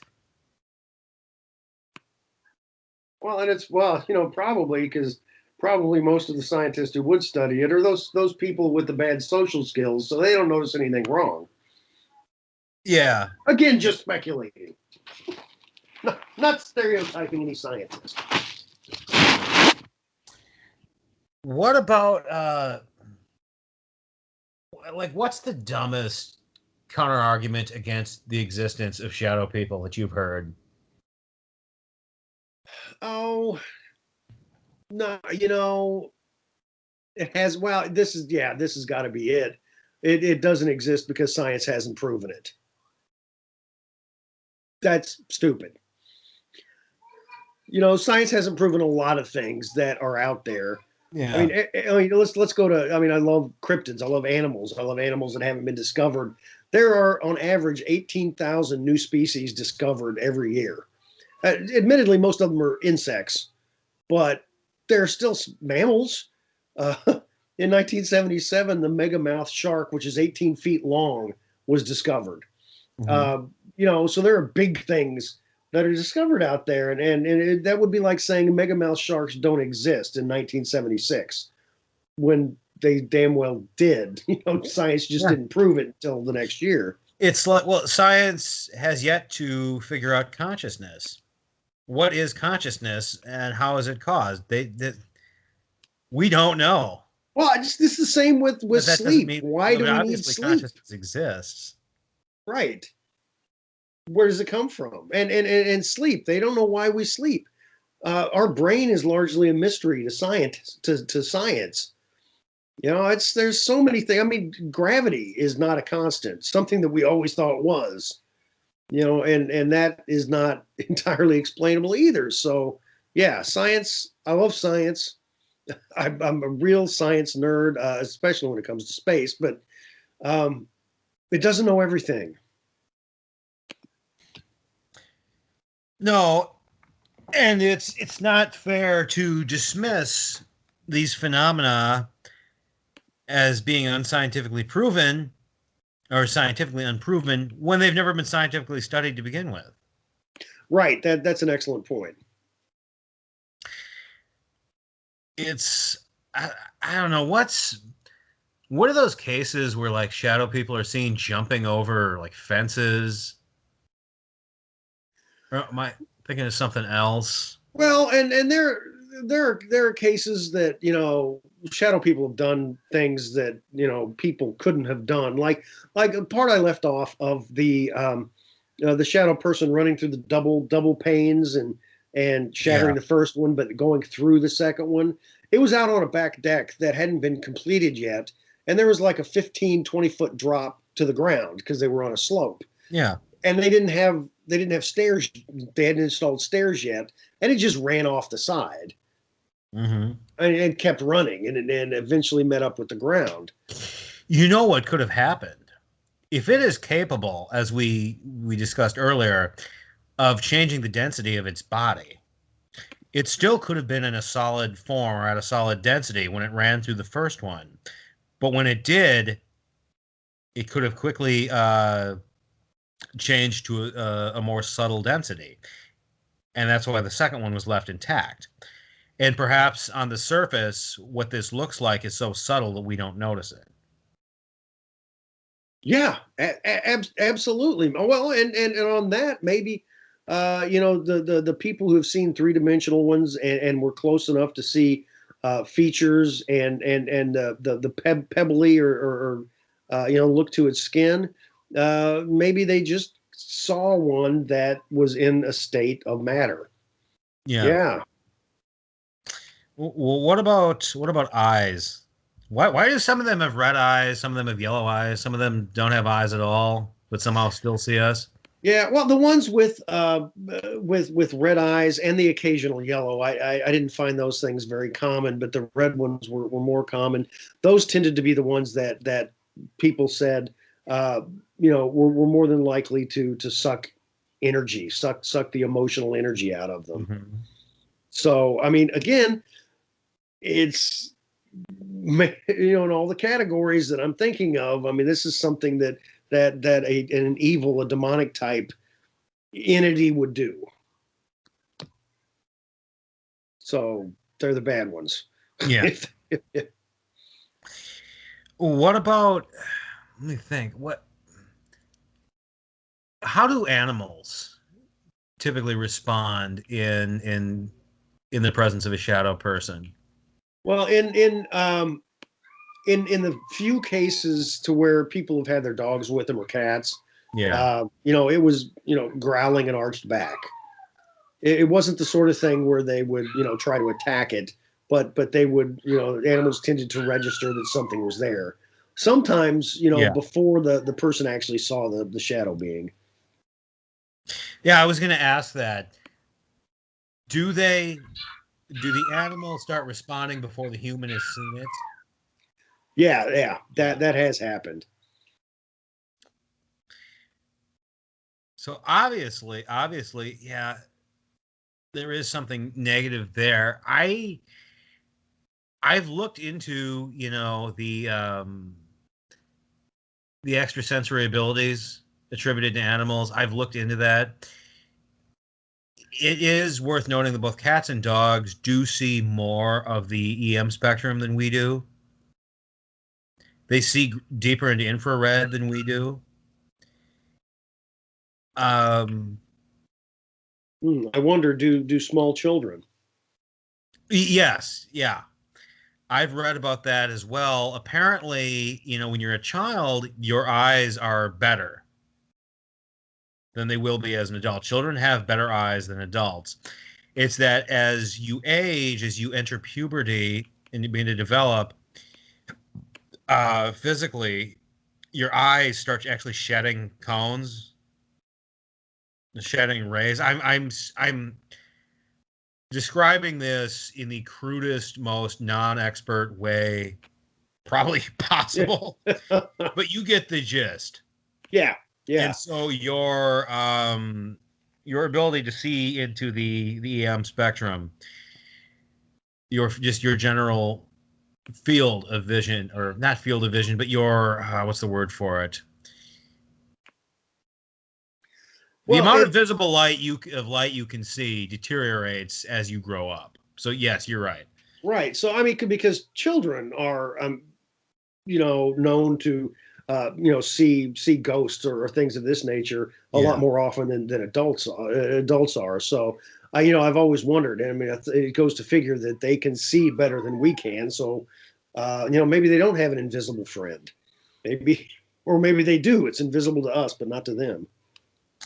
Yeah. And I don't mean to soapbox here, but I'm going to. Is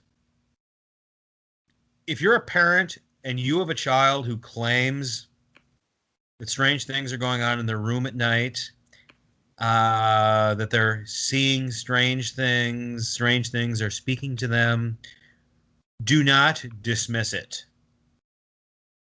Do not tell them, oh, it's only your imagination. Your imagination is running away with you again, I'm afraid. Do not do that. Because chances are it's not their imagination, and chances are, no matter how frightened they are now, there could be some even worse experiences ahead. Like I speak from experience, my own experience. Right. I will support you with this 100%. Because I mean, when I was a kid and saw things, parents, my dad that night dismissed it, and when my kids have seen something, I have listened to them. Yeah. Yeah, you're not doing your kids any favors by telling them it's just your imagination, and then half-assing some explanation like, oh well, when your fan blade moves when it's positioned right at this angle, and the light's at just this level of brightness, it creates this. If that's all it is. Now here, I'm going to turn the light off and leave you and go to bed and leave you alone in complete blackness. And I expect you to sleep peacefully the rest of the night. Don't do that. Don't. That's not cool. That's not good parenting. That's traumatizing. Yeah. And whenever the kid says, Dad, could you look in, would you make sure you shut the door all the way to my closet? I don't want the monster to get out. Don't say, how do you know they can't unlock or they can't open doors? Yeah. Don't put any ideas in their head, And if that happens, consult a paranormal expert, consult a religious official. Do your best to uproot that activity and bring a stop to that. Don't just let it fester. Don't apply a really lame Band-Aid solution like waiting up with your kid until he falls asleep and then going to bed yourself, because that's not going to work in the long run. Jason, how long ago was it that you wrote Darkness Walks Among Us? Yeah, Darkness Walks came out in 2009. Okay. And are you going to later make an updated edition, a revised edition? Are you going to write a sequel? I have thought about that. I've been in recent years. I've been writing a lot more novels, so that's I'm really swamped on that right now. So not in the foreseeable future. Novels, you say? Yes. Uh, Dish. Well, I mostly humor. I did two zombie novels. Bad Day for the Apocalypse and Bad Day for a Road Trip, its sequel. So it's humorous zombies. My last novel was So You Had to Build a Time Machine, Okay. which is a wacky dipping through time and dimension to stop people dipping through time and dimension from happening. It's pretty fun. And I've got a horror novel coming out this fall. My first foray into writing horror. Oh, what's that? What's that about? It's called The Girl in the Corn. Okay. A boy growing up on a farm encounters a girl who takes him out to the cornfield, and some not so nice things happen to the world. Okay. Who would you say are your main literary influences? Oh, when it comes to horror, I grew up reading Shirley Jackson and Stephen King, some Dean Koontz. When it comes to anything with humor, I was a huge Douglas Adams fan growing up. The Hitchhiker's Guide to the Galaxy. Yeah. Yeah. So you would remember the kind of 1970s, 1980s horror paperback boom. Yeah. I do, and I know I had some. Like the Shane Hudsons and the Graham Mastertons and all that. Yeah, I know. I know I had some of those actually. Yeah, I have read them. Those are cool. Splatterpunks, Mm-hmm. David J. Scott, etc. Skip and Spectre. I also had a period where I read a lot of pulp horror, so Lovecraft and Arthur Machen and guys like that. Yeah, it's interesting you bring up Lovecraft because there is a kind of Hatman like quality to Nyarlathotep. Right. Yeah. One of his avatars. Yes. And it's interesting. He also attributed at least some of his work to nighttime visitations by entities he dubbed night gaunts, which he described as black and faceless. Yeah. Well, and this sort of thing is not necessarily the black and faceless, but encountering entities and changing people. Aleister Crowley, the Satanist, had encounters with a being, and when he drew pictures of this being, it looked like a gray from Whitley Strieber's Communion book. I actually disagree with that. Yeah. Because to me, the eyes are just way too small. Well, the eyes are too human-like. Otherwise, the shape of the head looks like it. Yeah. Oh, is there anything else you'd like to discuss, or? No, I've really got to go get my kid off TV. Yeah, I have to go. I have to go entertain guests, family. So before you go, where can your books be found? My books are all on Amazon and Barnes and Noble. And they're all got links on my website to all my books. It's jasonoffutt.com. All right. So that wraps up tonight's episode of Radio Free Magonia, the officious podcast of the Magonian Research Group. As always, I'm your host, Michael Parish. I would like to thank my co-host, Tom Goodwin, who through no fault of his own had to leave early. And I would like to thank our guest, Jason Offutt. I really appreciate you having me on. This has been I gauge my the people who interview me, because I've done tons of interviews over the years, and I gauge I rate my interviewers are the best ones are the ones that I feel like I'm just sitting around having a beer and chatting with, and that's you Nice. did that. So I appreciate the great interview. Yeah. And I'd like to thank you for appearing. I'd like to tell you that's exactly what we aim for with our format. All right. All right. Accomplished, man. Thank you very much. Thank you. Take it easy, everyone. Bye. Bye.